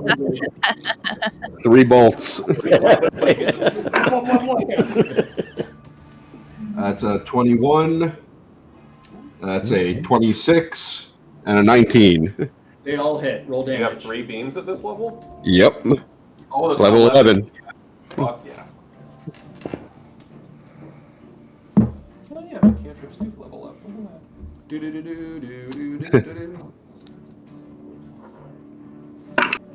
Favorite parts of 5e is the cantrip scale. Yeah, that's wonderful. Because they're pretty much forgettable, like in Pathfinder. Oh, absolutely. Like Wrath of the Righteous, apart from like the resistance cantrip to deal with like ground AoE damage, like a fire oil spill or something, completely useless. That is 15 radiant damage from 3 beams. Total? Yep. Okay. Those of you who see it, that don't see Sid, so Cassette, Kenji, Kevin, and Omega, you just see that figure turn around with his eyes wide because it's like, oh shit, someone's coming. And then you just see him go flying, like propelled from Sid's room down the hallway, skidding to a stop at Cassette's feet as he's just a smoldering ruin, where he's got 3 holes in his back where the spell connected, and it seems to have barbecued his insides. Damn. Yummy. At the moment, it seems that the threat has passed. Kevin yells out, "We're under attack!" And he runs to DX's room, kicks open the door. Hopefully it breaks. The door's already open. Okay, runs to DX's room. DX, we're under attack! I was gonna. Yeah, I know, Kevin. Take a look what I did over there. Looks Point out over. the body. It's a dude whose head is turned entirely too far. Yeah, you okay? I'm gonna go check on the others. Yeah, I'm Call fine. chiropractor. Yeah, let's go get the rest of these guys. Go ahead. Before the body disappears, the one that slid to Cassette's feet, she's going to try and unmask it to see if she Wait, I'm recognizes sorry. him. Do you think that bodies disappear when they die? Yeah, because survivors can sometimes pick them up when the others are not looking to avoid detection, recognition. Yeah. Nobody's coming for this body right now. So Okay. you're pull off the mask? Yeah. Okay. It Does he have a face? does. It's an elephant. It's harsh fun. No. That guy. Shit, I was gonna say roll a history check, but we're gonna say roll a history check with advantage, but we're counting it as a local knowledge check instead. Okay. Oh, okay. Yep, that makes sense. It's that bastard from the PTA meeting. Ooh, nat 20. Why I gotta be You know nat 20? exactly Jesus, like who this 6 is. nat 20s this session. Staring up at you with the blank dead eyes is Sir Charibert, who is aligned with House of the Mail. Is he part of the Word? oh gosh, He was part of the Inquisition. His Holiness's posse? Is he Yeah, part of that in that this is- one? Yes. Okay. Yes. Okay. Oh, this is getting good. Okay. Uh, Well, Kevin, sorry, go ahead. I was like, Cassette's going to be kind of shocked and appalled and not really knowing what quite to do with herself or this information for a moment. Like she's shocked, completely shocked. So she's kind of out of commission for this turn. Okay. Kevin's gonna run, We're not check in on. that order anymore, so whatever you guys want to do, you're not in combat right now. Yeah, Kevin's gonna Okay. run to check on every single upstairs room. Basically, check on all his friends, make sure everyone's okay. And he's gonna run down to see the keepers of the house and make sure they're okay. So when you check on everybody, Deus is fine but bleeding, and there seems to be like some green ooze coming out of Deus's wound. When you go to but I mean she killed her assailant, so you assume she's fine. When you go to Soul's room, you just see him standing next to a body that is dancing with an eye sticking out of, or with a dagger sticking out of its eye. Nice. Still dancing, by the way, for a full minute. I said you're gonna be dead tired when this is going. Vicious mockery. You've now denied that soul its afterlife. It was on its way to the pearly gates and just dragged straight to hell. All right.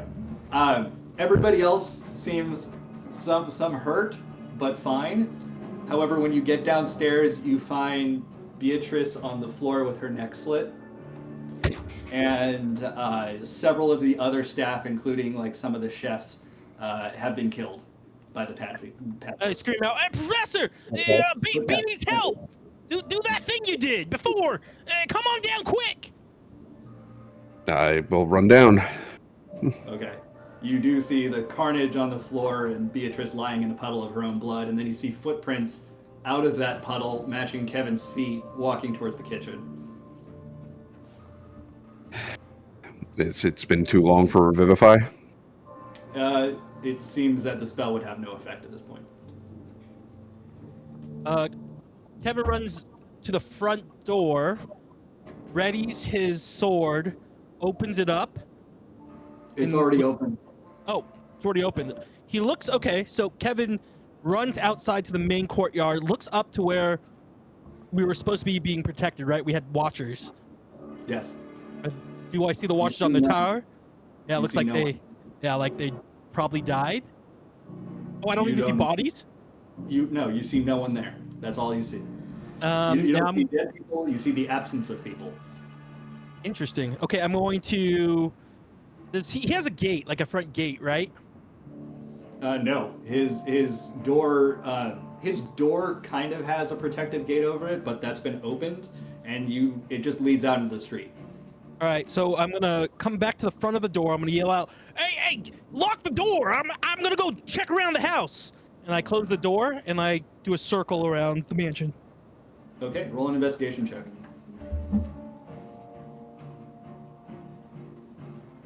Technically in that 20, but it goes down to a 19. So I have a negative. Okay. Yeah, you're able to circle around the building, and you find that there are footprints, not super deep ones. It looks like they were really light on the snow and the dirt near all of the windows around the house. It's as if they were testing points of entry before they just decided to try to get in the front door. Got you it. don't see any other people. And now Uh, that you go back to the front door, you see that there's like dirt and snow on the stoop, like people had walked through that together. got it. What was the name of the people that were supposed to be watching for us?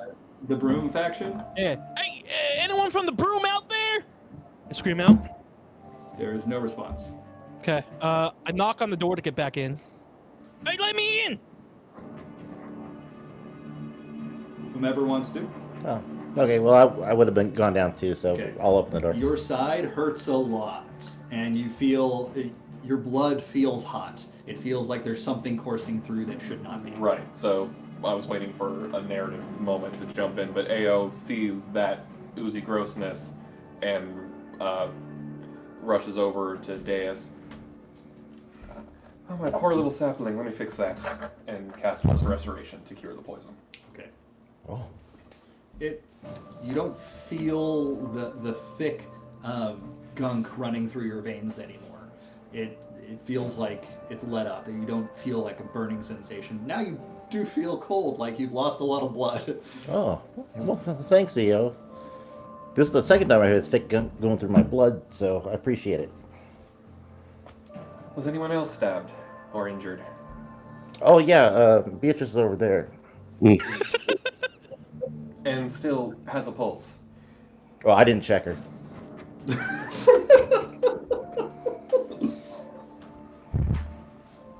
DX. I close the door behind me. Lock it. Oh, okay. Where's Sid? Where's everyone? Well, I think the professor went into the kitchen area, maybe. Okay, follow me. Hey, you too. Alright, I'll follow. Okay.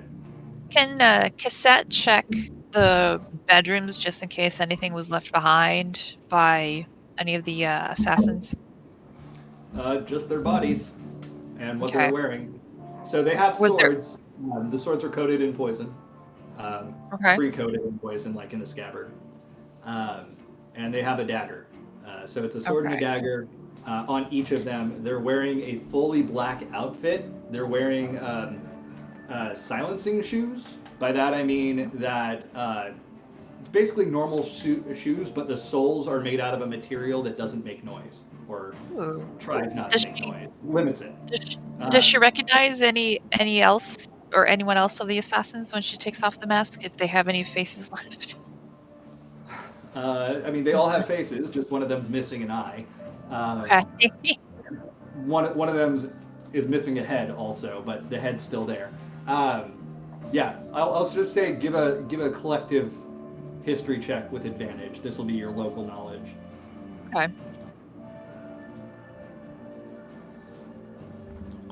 Eric, oh my god.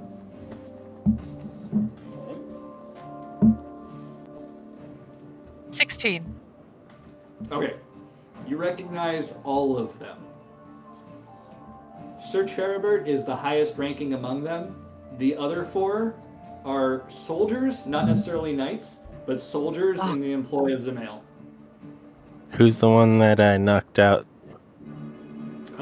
Just not somebody important, but it's an Elysian soldier. Getting so juicy.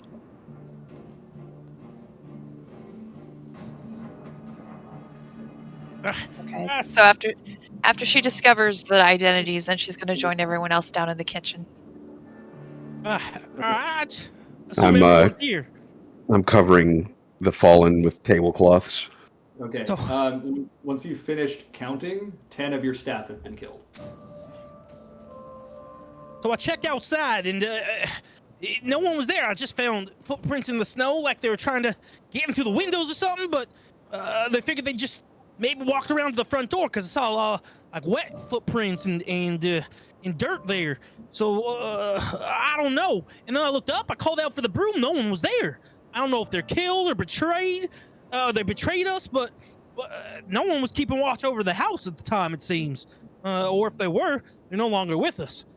But I couldn't see any of the other bad guys outside, so I came in immediately. Is everyone okay? Well, not everyone. There's even more bad news. Well, might be obvious. Well, it's still pretty bad. Pretty bad. So all of the people upstairs have ties to House Zamail? Zamail again! Tucker! I know. But one of them, but one in particular, he is their sheriff, former now member of the Holy See. Oh, this is so bad. This is so bad. The Holy See is Ishgard. Oh, is it? Is it really all of Ishgard? They call themselves It's the Holy The See? Holy See, yeah. It's Oh, the right, because Vatican. Vatican. Yeah, okay, gotcha. So, amended. It's The Heaven's Word. heaven, thank you. It's the Heaven's Word. Oh, this is so bad. Okay, everyone grab your stuff. We're going over to Zamail's palace right now. We're gonna go get Wait, some wait, payback. Kevin. I'm gonna. Professor, they attacked us. They I know, killed Kevin. Beatrice and those other people I didn't care much about. I know, Kevin, but we don't have any Overwatch, and they have the advantage right now. So, what I'm going to do? Hold on. Oh, I'm you're gonna right. I'm going to cast Sending and contact Emmerich Okay. While he does that, I'm gonna go collect all the swords and heads. Sir Emmerich, if you're all right, I need you at the manor immediately. Come carefully. Okay. There's no response. Does he know the spell connects? The spell does not connect.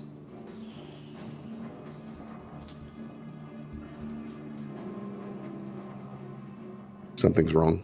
Something's very wrong. Beyond this. Just so you know, Kevin's collecting all the heads and swords. He's gonna go outside, stick every single sword on the ground.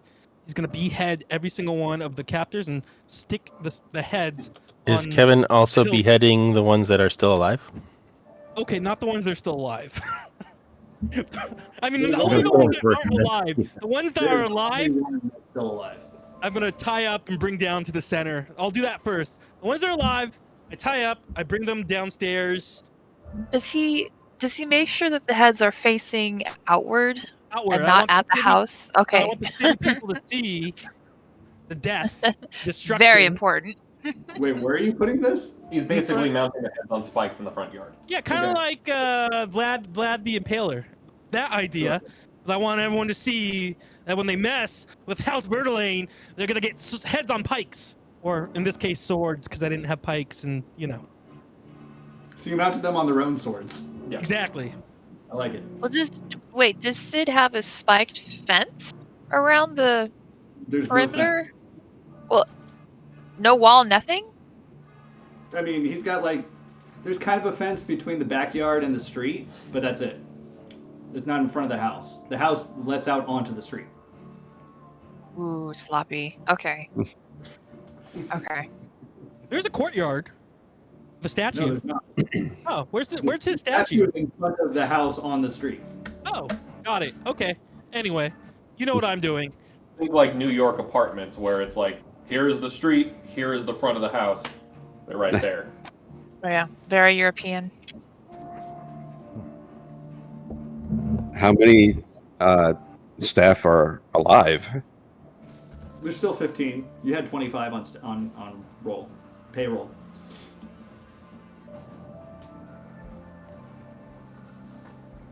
We need to go.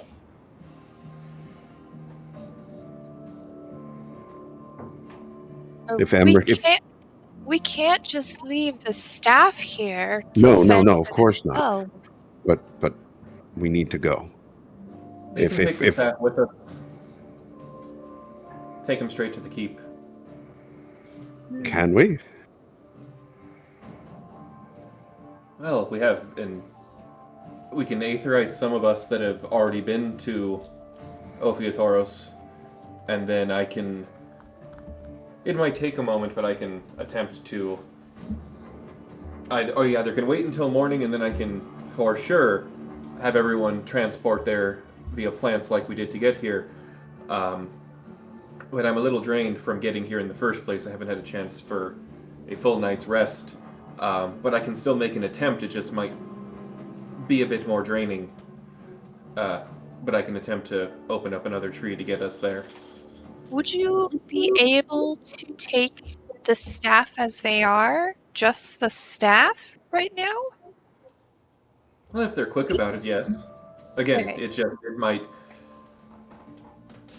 It's kind of taking a loan on my own magic to make an attempt again the second time in a span of a day. Of course. We don't want to drain you. Absolutely not. But if Well, you're it's better able, that than attempting to than another assassination attempt in the middle of the night.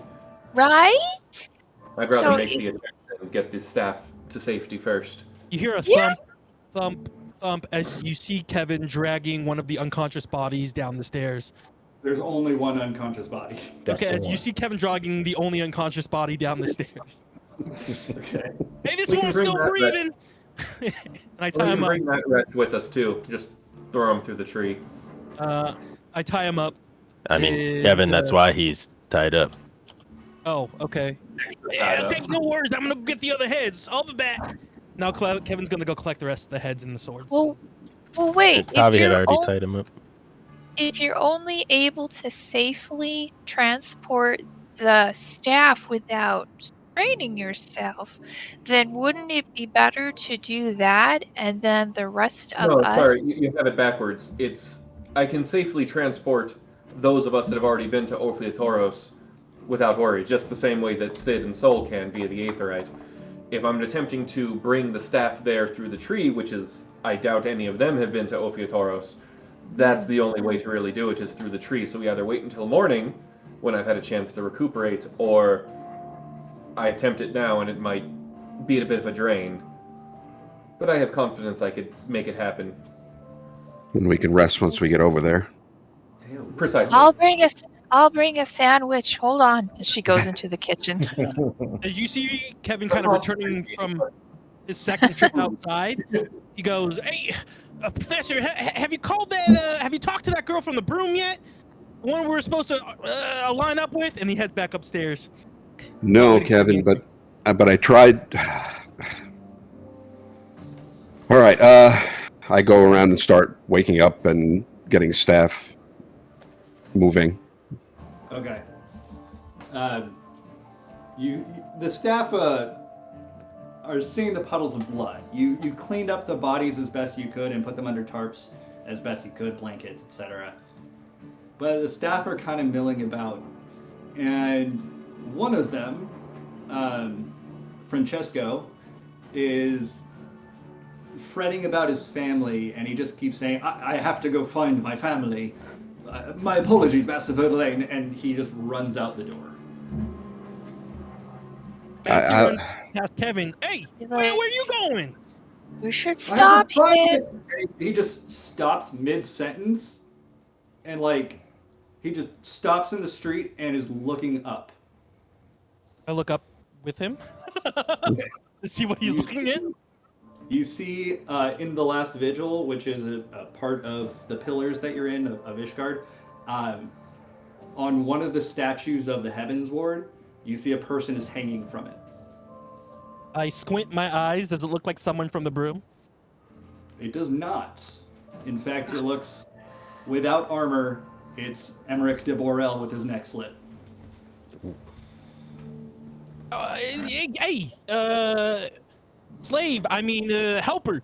Does that look like Emmerich to you? He just snaps out of it. My family. He just runs. Okay, don't die. I come back. I run back inside. Oh my God, Professor. Have you tried reaching Emmerich? I did, and it didn't go. That didn't connect. I swear, Bob. I swear to Bob, I think I see him outside. He's hanging, dead, from a steeple. His throat slit.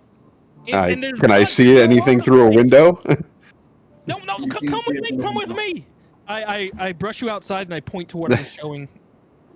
It's very clearly, it's Emmerich, the man that you saw earlier in the day.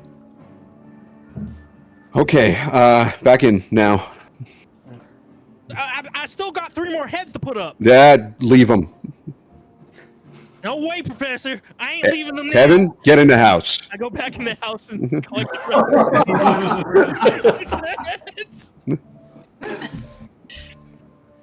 I go in. Took out his newspaper roll. I go in and slam the door. And look at the staff. Listen, I can't force you to go with us, but I can't guarantee your safety if you go out there. Hey, but one of the people, one of the housekeepers, they ran. He said something about his family. Yeah, they have family here, Kevin. Some have family. I think his name was San Francisco or something. Yeah, but I can't.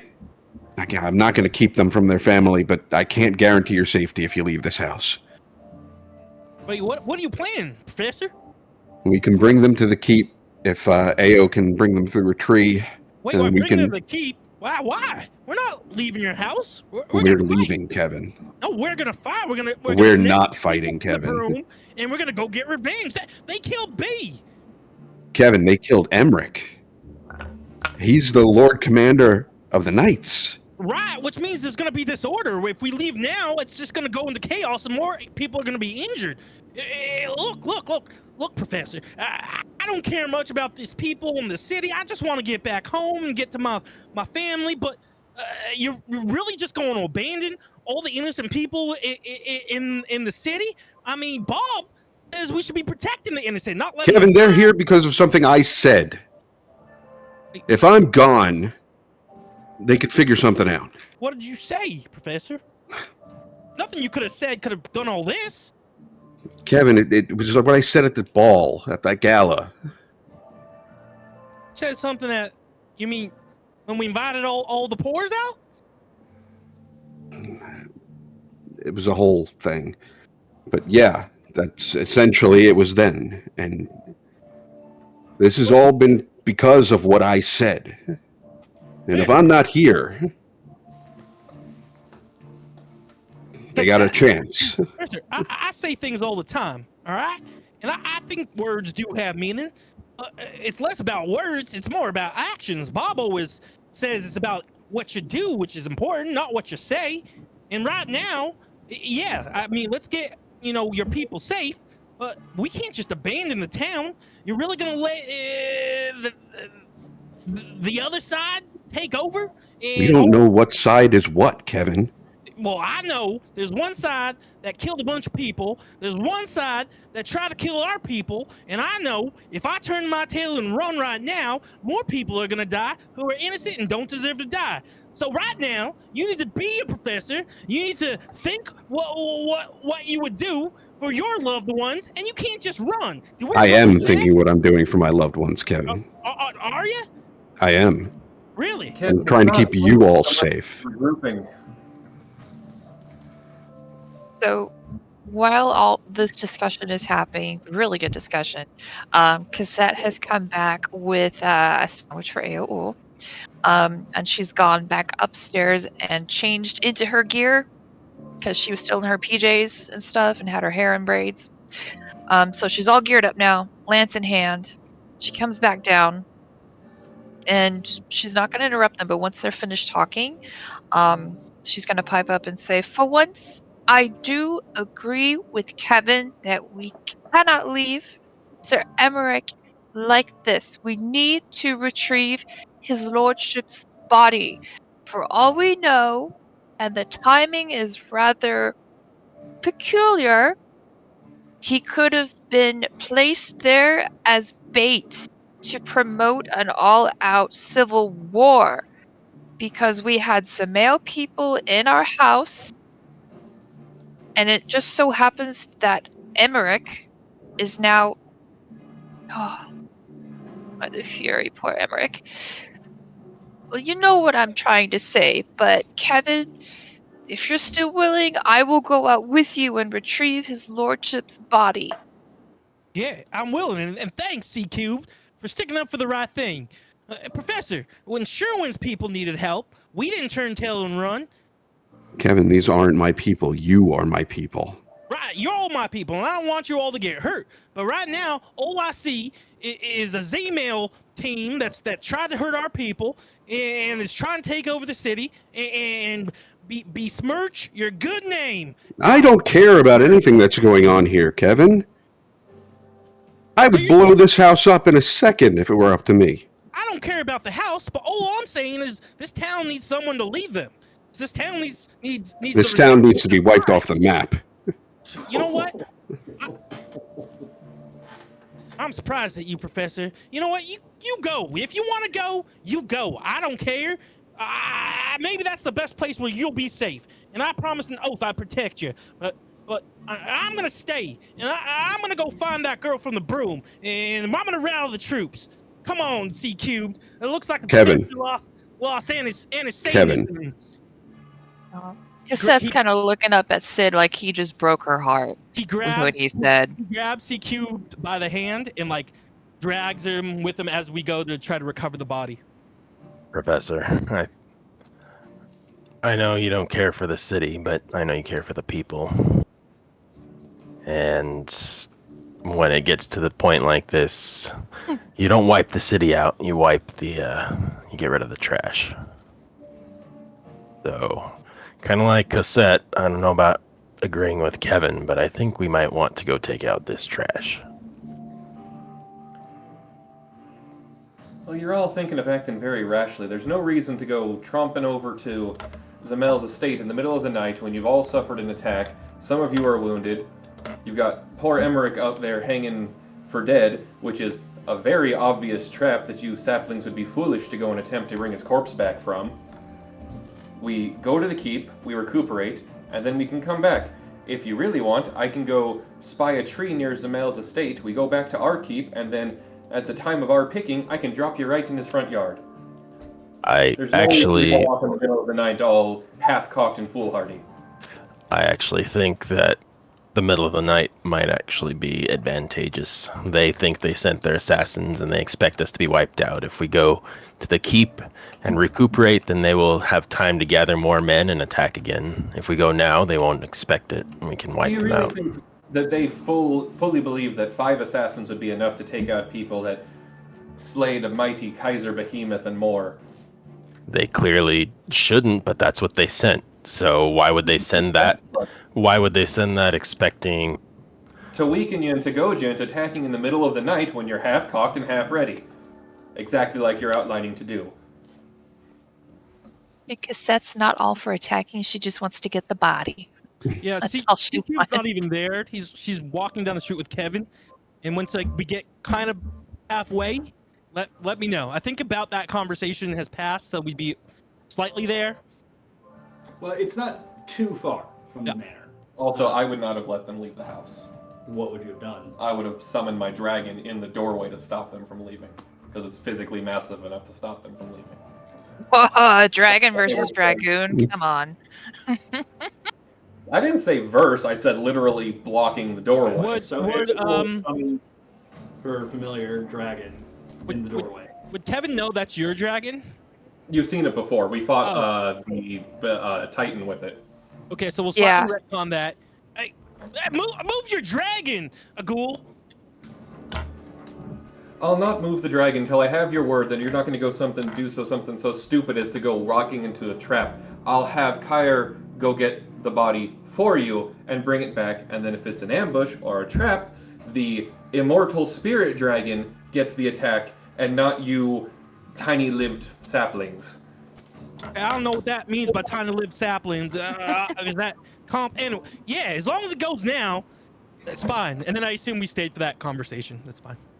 Yes. Okay. So you're sending your dragon off? Yeah. Okay. Without much difficulty at all, it's able to, just bite through the rope that's hanging in, pick up the body, and fly it back to your... And for reference, the appearance of the dragon this time no longer looks like Falcor. It looks more like a black rabid jackal. Nope. I like Falcor better. I like the other one better. I'm going to need to see a drawing of that, Jimmy. If I had the talent. You have a girlfriend. All right. Very distractible one. All right, so based on what Agul said, as we're waiting for the dragon to return with the body, look, Professor, I get what you're saying. I get what Agul's saying, and I'm not saying we're gonna go and go all out tech. You're right. We need to come up with a plan. We need to come up with something that makes sense. But I don't think it's right to abandon the city and leave it to that Z-Mail guy. He's an asshole. I'm sorry I had to say it that way, but he is. And I think you've been on the fence about signing up with that broom lady, but maybe it's time to put things where they need to be and figure this out and stop the tyranny in this city. You mean the broom lady that sent Emmerich away from Ishgard on a chase for goblins that didn't show up? Yeah, that lady. Maybe she was doing it to protect him. Right when you say that, there is a frantic, heavy knock at the door. Is it the dragon? No, the dragon's already back. Hold on, everyone stand back! Go to the front door, I don't open it yet. Who's there? Sid Garland. Open the door. I'm not, no, my name's Kevin. Open him up. Open what up? Oh, the door. Kevin opens the door. Sid forces his way in and slams the door behind him. You need to leave. They've just murdered Emmerich. And then he sees the body of Emmerich on your floor, which I see you've And noticed. giant dragon He coiled doesn't seem around. to care about it. Yeah, and they just sent a bunch of assassins to try to kill us. And if you didn't notice the heads outside, well, missing 3, of course. I'm sorry. I heard about it, but I was too late to get here to tell you. Wait, where's that broom lady? I'm not sure where Hilda went. She's holed up somewhere. But the talk of the town is that this is not going to die down soon. Zamail's manor is crawling with knights. So was ours. Well, was Me? one. Why would I need to flee? Oh, we knew of your alliance with Hilda. Does Zamail know of your alliance with Hilda? I assume not. But, be that as it may, to hell with them. I'll stay. Wait, you're staying? You just told us to leave, but you're staying? Yeah, you're a target, for sure. I'm not, most likely. Sorry, refresher. What race is Garland? Garlean. Okay, I wasn't sure if that was consistent. He looks like a higher, and he hides his third eye, but he is Garlean. But we know that. You know that he's okay. Garlean, yeah. Well, I ain't going nowhere. I'm staying here and I'm gonna fight. And Kevin sits down on the floor. Kevin. Kevin Twain, you might be one of the bravest idiots that I've ever met, but now is not the time to stay behind and throw yourself at an enemy. You have a family, right? One that you Yeah. want- Yeah, but Then I ain't. leave.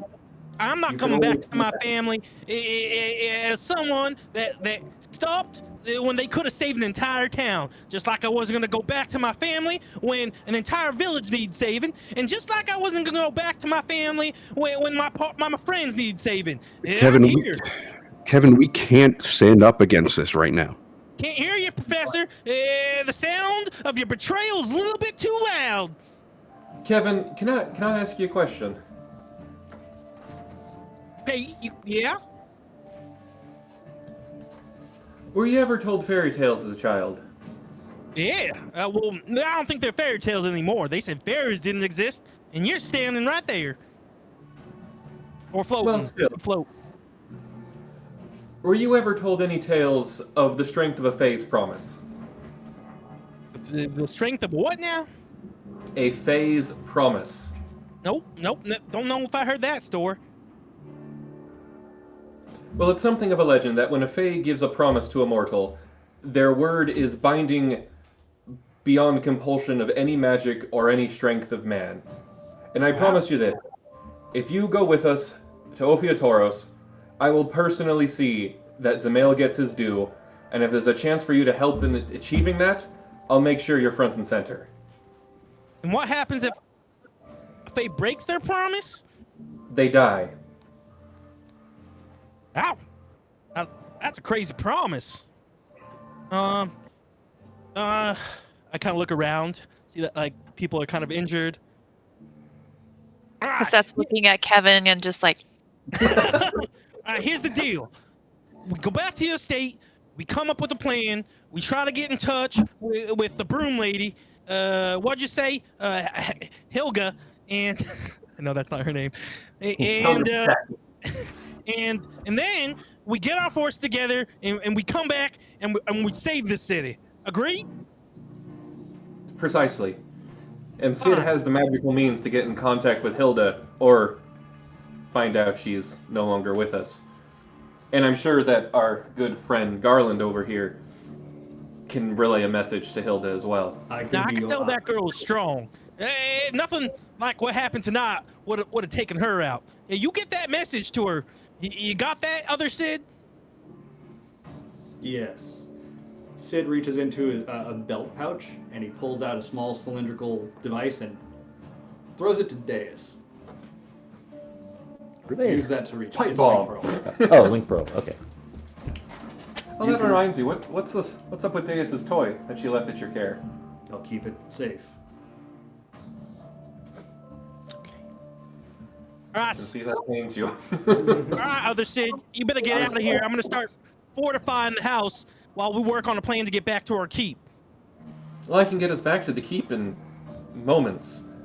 But and all the help the house help Well, it'd be the fastest would be a split effort between either Sid and Soul to get you all to the Aetheryte, and then I can take the staff directly to the keep.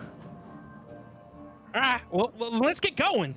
As you're starting to get ready for that, I'm gonna start like just try and do some minimal fortification, like make sure Okay, there's like a. As you're trying to fortify it, 2 more of the staff squeeze past you, and they're going back to the broom. I grab them. Where do you think you're going? You're coming with us. I gotta make sure you're safe too. Master Verdelane said we can choose to stay. I look over at Sid. Let them go. You know what might be out there for them. And plus, if Would you stop for Georgine? All right, well, don't you two die now. And I open up the door. They nod at you, and they leave. Don't forget, someone on the staff might have also let the assassins in. No, well, I don't think so, because they were trying to get in through the windows and such. So The front door was open. Doesn't look like it was open from the And inside or I'm the outside. sure I everyone in locked the it. staff, line up right now. Kevin is holding, has his sword ready to be. I go up to get the bag of holding and the package that I got from the Ironworks. The staff, thinking that you're about to take them away with magic, they line up for you. All right, I want to know right now. Did any of you know what was going on tonight? Roll an insight check. No, not me. Can't be an intimidation check from Kevin. 15. I mean,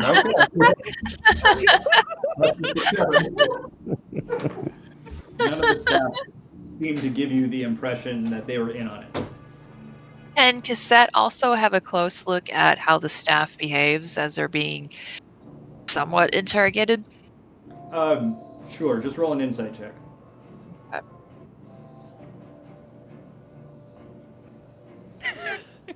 What's the good face? Okay, she's under a lot of stress. It's a 3. Okay. She's under a lot of stress from Emmerich dying. I got a feeling none of them were in on it, Professor.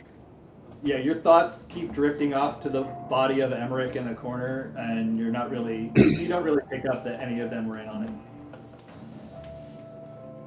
All right, well, we're gonna get you all safe. All right, if last time's to leave, if you need to go be with your families, but honestly, I think the safest place for you right now is back in our keep. I promise to get you guys all back as soon as we get the chance. But I want to make sure there's no more innocent lives that are lost tonight. Can I raid the treasury? Yes. I would like to do that. Okay, we'll talk about that offline. Okay. But you can take everything. All right, Professor, Ghoul, everything is prepped. They're good to go. I'm gonna keep fortified until we're ready to go. A ghoul is pooping.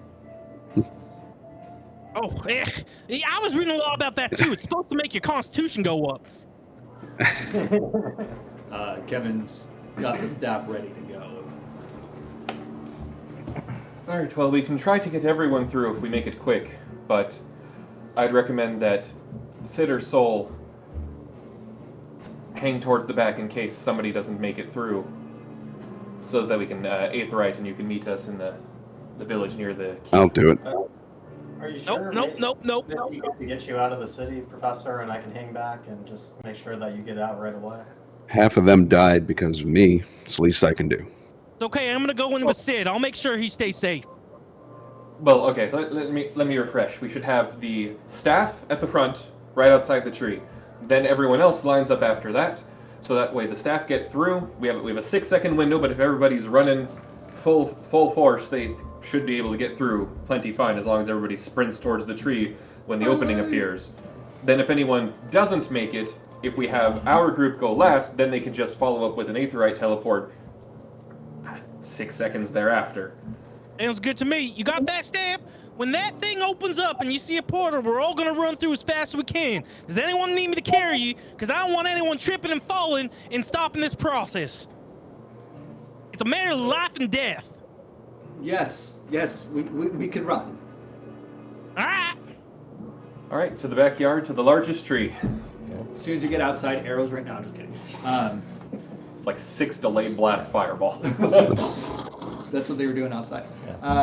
Okay, so you get outside and there is a large, no leaves on the tree, covered in snow, but it's the out tree there. we took to get here. Yes. All right, I'm gonna make my con save for the casting. That was empty. Is this because? Because I'd already cast Travel Between Plants technically the same day. Yeah. So I'm making the con save, and I'm going to use Tides of Chaos to give advantage on that. And that is enough. 17. Okay. 1 level exhaustion. And then Wild Chaos. Magic. No Wild Magic. Okay. I'm gonna try and like go directly behind the servants so that I can hopefully get in with them as like a head if the other people are staying back. Okay. So there's 12 servants and 8 of you. Yeah. So it's a full 6 seconds, so if everybody's just sprint lining it through. I was kind of gonna roll to see how many made it through. I also have on that same turn a bonus action that I can attempt to shove one straggler through with a telekinetic thrust. 16 people make it through, and you can shove one more. All right, so all the staff and so there's I wanted to go through with the staff since yeah. Trust- Well, and I'm going okay. through with the staff as well. So we so 12, 13, 14.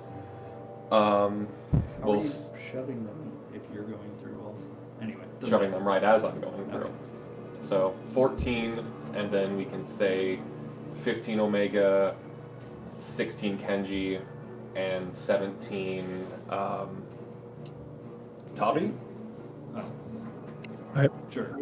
That fine with you, Eric? Sure. Going in the first group? Okay. Then the second group, which would be Sid, Kevin, Deus, Cassette. Who am I forgetting? Wouldn't that be? There's only 3 people staying there? Indy. And Oh, Inti. yeah. Yeah, so they would all. Oh, sorry, scratch that. Inti has not been to the keep before.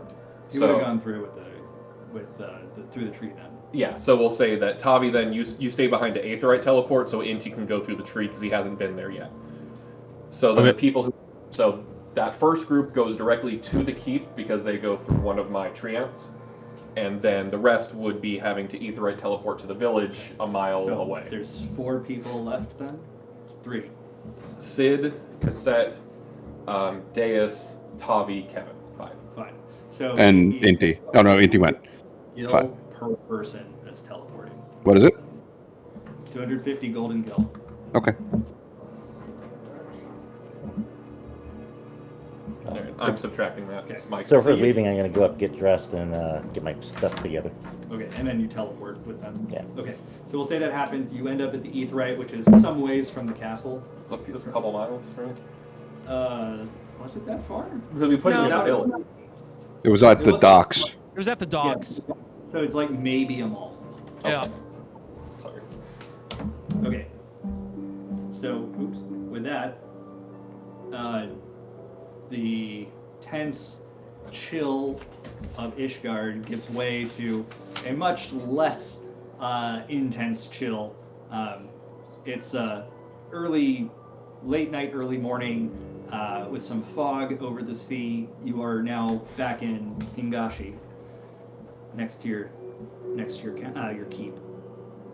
You see that in the time since you've been here, Hancock has fully finished erecting his little office in between your keep and the outer walls, and it seems that he's put his own touches on the decorations.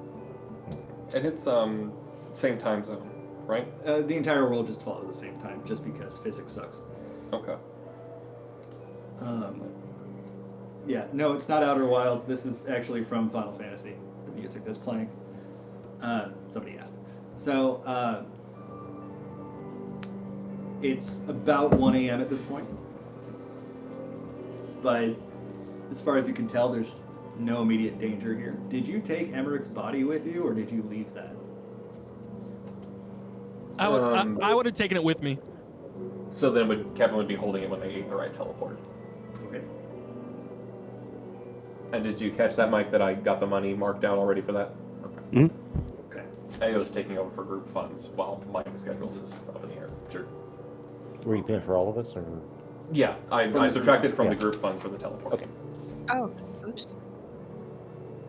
Yeah, you don't have to subtract your own. Yeah, basically anything that's like a group thing, I'm just going to default to take it out of the group money.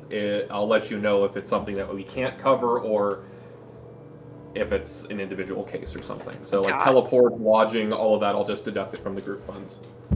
Okay. Okay. You all make it inside of Ophiatoro's keep. Are you going to go to bed and try to finish the night? Or what are you doing? I'm going to my room. I'm going to wrangle up Figmaster Flex and Carl Barks to basically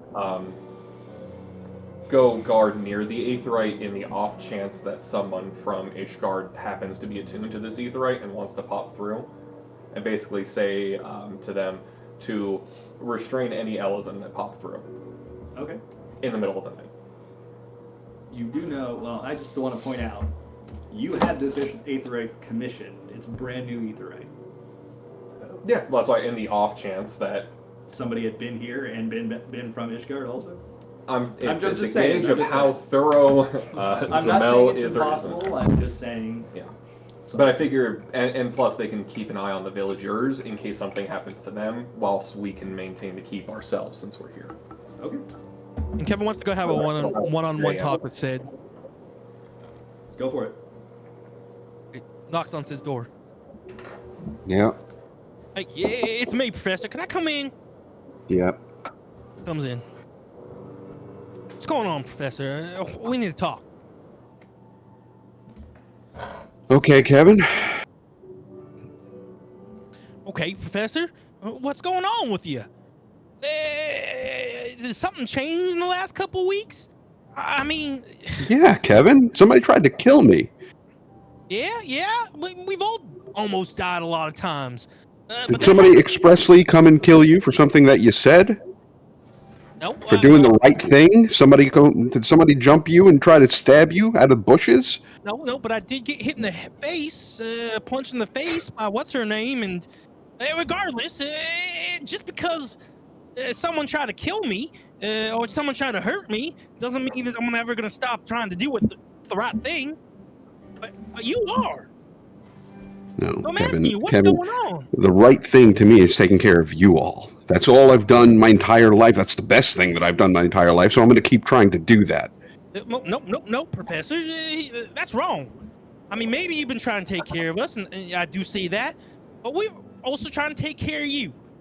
All right? No one has to be here right now.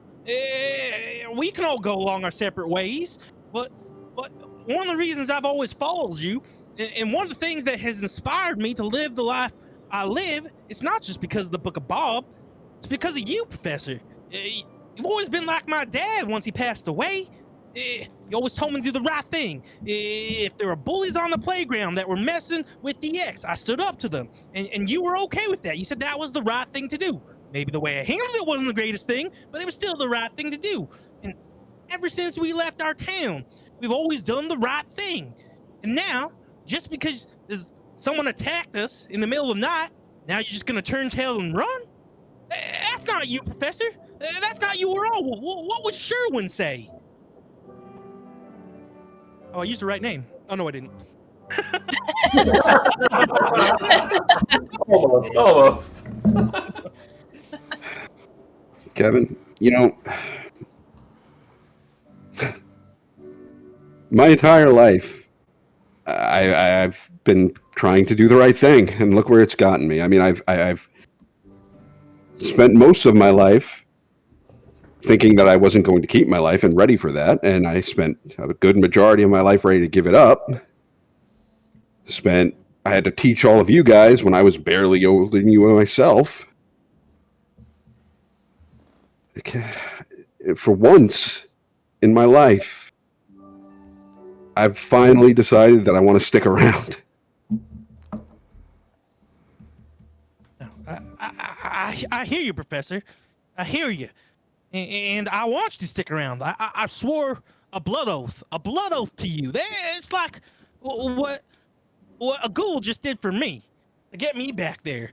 But one of the things that you get for never running tail, one of the things you get for always doing what's right, is you get a DX, an Inti, an Omega, a Ken, a Sal, a Toffee, and a Ghoul, a CQ'd, a Harry, a Sherwin, a Gabu, a Fifi, and a Millie that would follow you into hell and back because we were doing the right thing. So whatever you need to do to get yourself together, you need to figure it out. Because I followed the person that always did the right thing. Just like Bob always chose to do the right thing, you always choose to do the right thing. And right now, you're not. And I don't know what you need to do to get it together, but you need to figure it out. Get some rest, Professor. And Kevin leaves.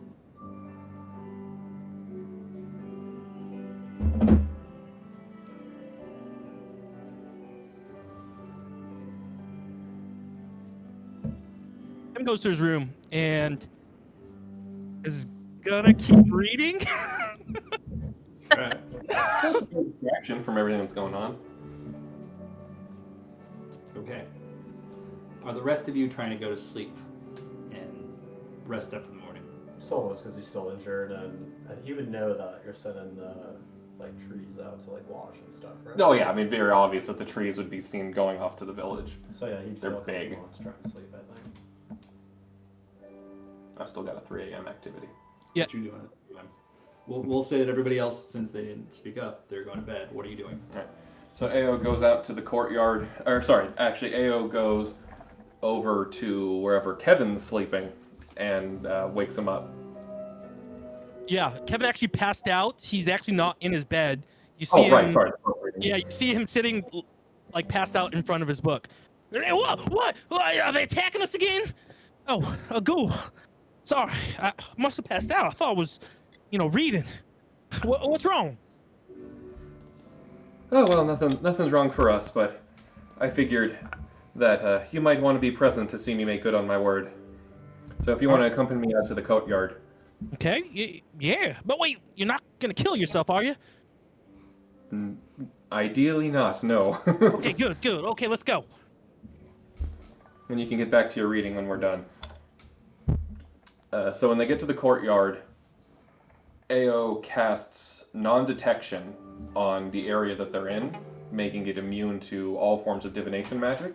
Sick. And then they sit on a patch of grass, and from Kevin's perspective, he'd see Ao's eyes roll into the back of their head, and they start muttering something in Sylvan, and Ao casts Dream, targeting Zamel. What is the dream? The dream is a nightmare in the form of the goddess Halone, half rotted, like half of her face is just completely a rotting mess, as she bears down upon him in judgment and says, "Let the weight of your inhumanity manifest upon your soul." And then he needs to make a wisdom save for me. Sick. What is the ability or the spell that you're using? Dream. No, that's specifically. The spell is called Dream. It can be used to communicate or it can inflict a nightmare. That is a. Can I use one of my inspiration to subtract 4 from whatever Daz rolled? You don't need to. So he takes immediately. What the fuck? Why do you do this? 13 psychic damage. Okay. You feel yourself ripped from him as he's no longer dreaming. You okay, Ghoul? I thought. What do I know what the effect of that was? You just saw his brain lit up with electricity and then nothing.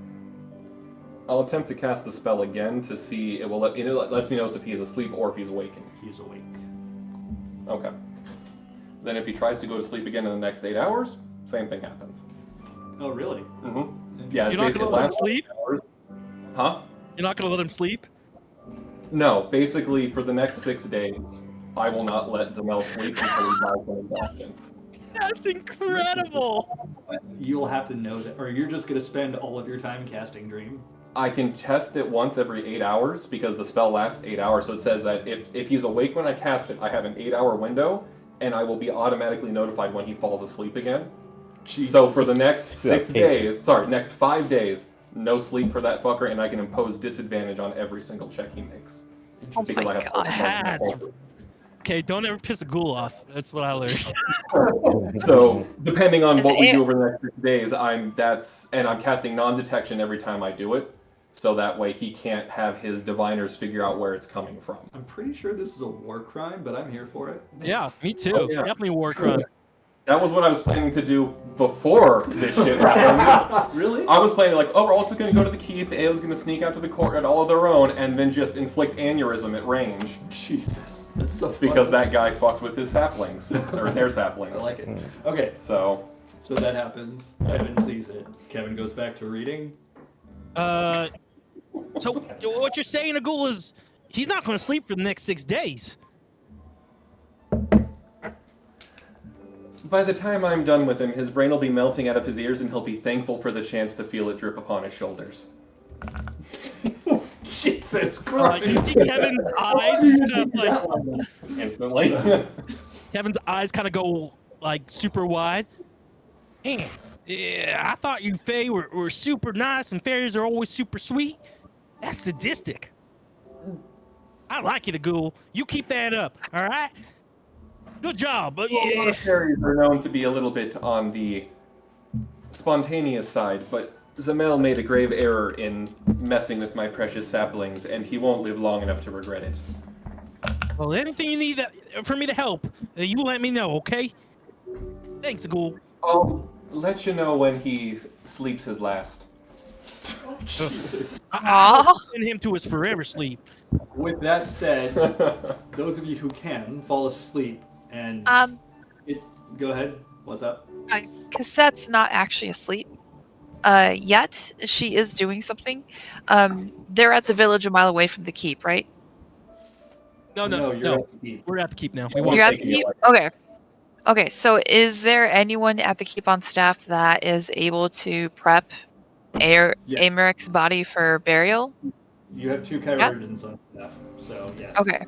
So once the body is prepped, Cassette is going to stay with him the entire night and just hold his hand in hers and just pray to Halone, and just over him, because for knowing of someone like him and his character and what he's done for Ishgard, and to find him hanging like that is just the absolute worst. Like, for someone like him, he did not deserve that at all. So she's trying to give him some comfort as best as she can throughout the night. Okay. I'm sure he would appreciate it. Okay. The rest of you. So, Cassette, you'll have a level of exhaustion tomorrow. Mhm. The rest of you sleep in much longer than you normally do.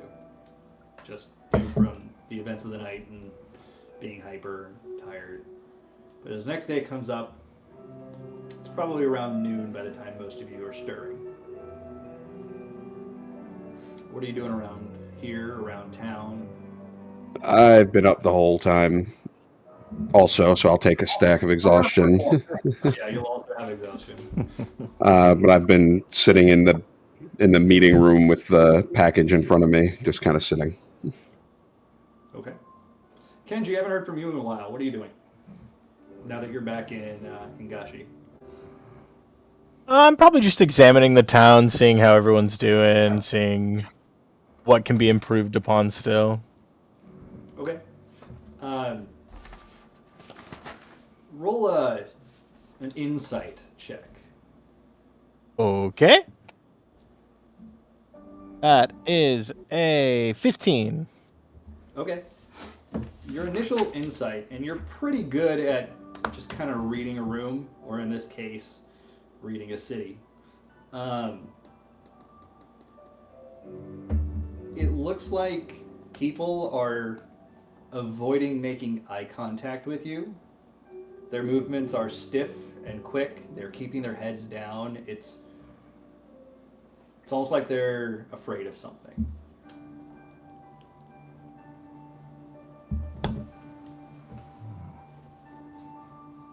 Interesting. Hmm.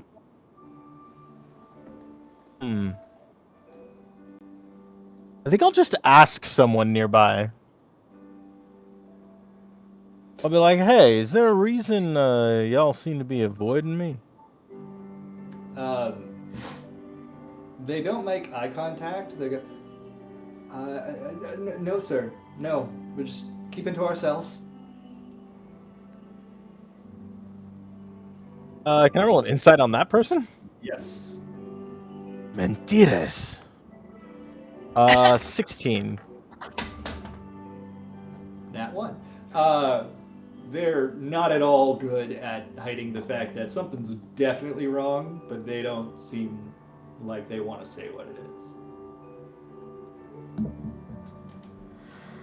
Now, you can tell us things, right? We're supposed to protect you. So if anything's happening, might be best to let people with the power to do so actually do so. Roll a persuasion check.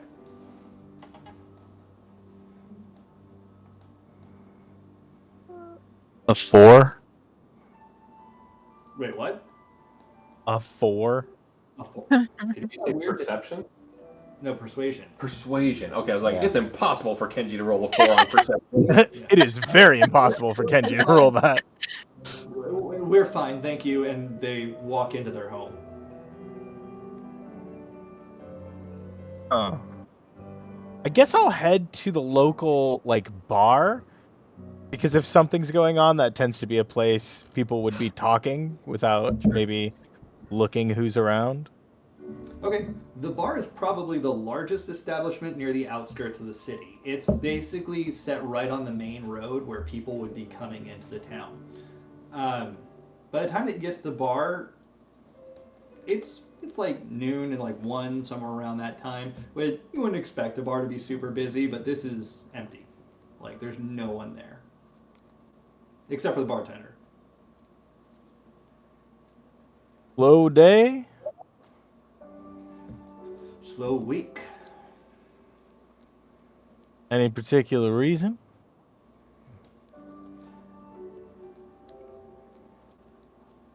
Fuck it. Someone came to the village when you weren't here. They warned us against you. Against me or against us? You particularly, but the whole group. And who might they have been? Didn't catch their names. Well, what'd they say? They said that if we fancy our town being anything more than a smoldering crater, we wouldn't show you any kindness or respect. Fair enough. You're doing right by your people and protecting them then. You keep doing that. I'll get to the bottom of whoever this was. I hope you do. You seem a lot nicer than they do. Well, thank you. We'll get this sorted for you. You hear a blood-curdling scream from the fields outside of the town. Oh me, oh my. I will head in that direction. You know me. Blood-curdling screams? You gotta run toward it. What's next? Are you walking? Are you running? What? I'm running. But I'm gonna be extra vigilant, because if these are the people I think they are, I'm sprinting into a trap. Okay. The field has several trees and several hills. Like, you think it might be a trap. There are several blind spots here where people can be hiding. How loud was that scream? Like, Not loud enough to hear the keep. No, but for the tree ants that I specifically sent there to keep an eye on things. It's too far from the etherite for them to hear. What was that? I think I'll get on the link pearl and say, hey, we got trouble in the town. Could be my friends. I'm headed toward them right now. And then I'll give them, the direction I'm headed. I think they did. I'm gonna just tell Kevin he doesn't have a link pearl in. Okay, Yes, I'm sure I'm someone's Kenji, you see, it has to be a teenager, maybe his late teens, early 20s. And he's lying on the floor, or lying in the grass, but clearly visible with, looks like an arrow wound in his side, and his leg is all bloodied. And He's just screaming like bloody murder. Does the arrow have any unique like fletching that I might recognize or No, anything of that nature? Okay. just looks like an arrow, especially from this distance. And I would say that you're like about 50 fulms away. Can I scan the tree lines where it looks like the arrow could have been fired from? Roll a perception check. 17. Ooh, rolling low tonight. Okay.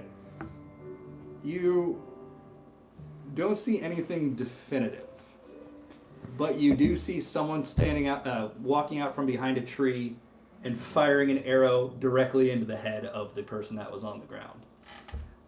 And you just hear, "Can I count that one as one of my kills, Kenji?" Oh, you son of a bitch. Do I see him? Yeah, he's now like looking out from behind the tree. And then you hear another voice from the other side. "Getting slow in your old age there, Ken." I'm sorry, did you call me Ken? Who the fuck are you? It's easy. Izumi. So she was copying what you do for her name. That's the weirdest thing I heard come out of your mouth. Fine, pretend she said Kenji, okay? I was trying to be clever. But at this point, you now see all the figures of your former friends lined up Seven Samurai style, covered in shadow, and just staring you down from a hillside. And that's where we'll pick up next week. Oh god, no. Kept being like, I wonder when they're gonna show up again, and I'll be back. I don't like it. No? Thanks for giving me This some thought to use with that little side story that you wrote. Oh yeah, I got you, bud. There's more to come. Oh, sure. All right. Can't we just get like a day off where like nothing happens and we just chill? No one tries to kill us while we're sleeping. And then We had plenty of that. Seven Samurai don't come and try to kill Ken. And... What a We great had session. plenty of that in Kugane. That's true. Yeah, that was awesome, guys. The roleplay was top notch. I loved this session. That was fantastic. Yeah. All right. So with that said, we will be playing next week. Those who can make it, hopefully everybody. For our spectators, we now have more spectators tonight. Hi, that's Cormac Goldhammer on our team, Cardinal Fool. Hey. Welcome. Yay! And Spags, obviously.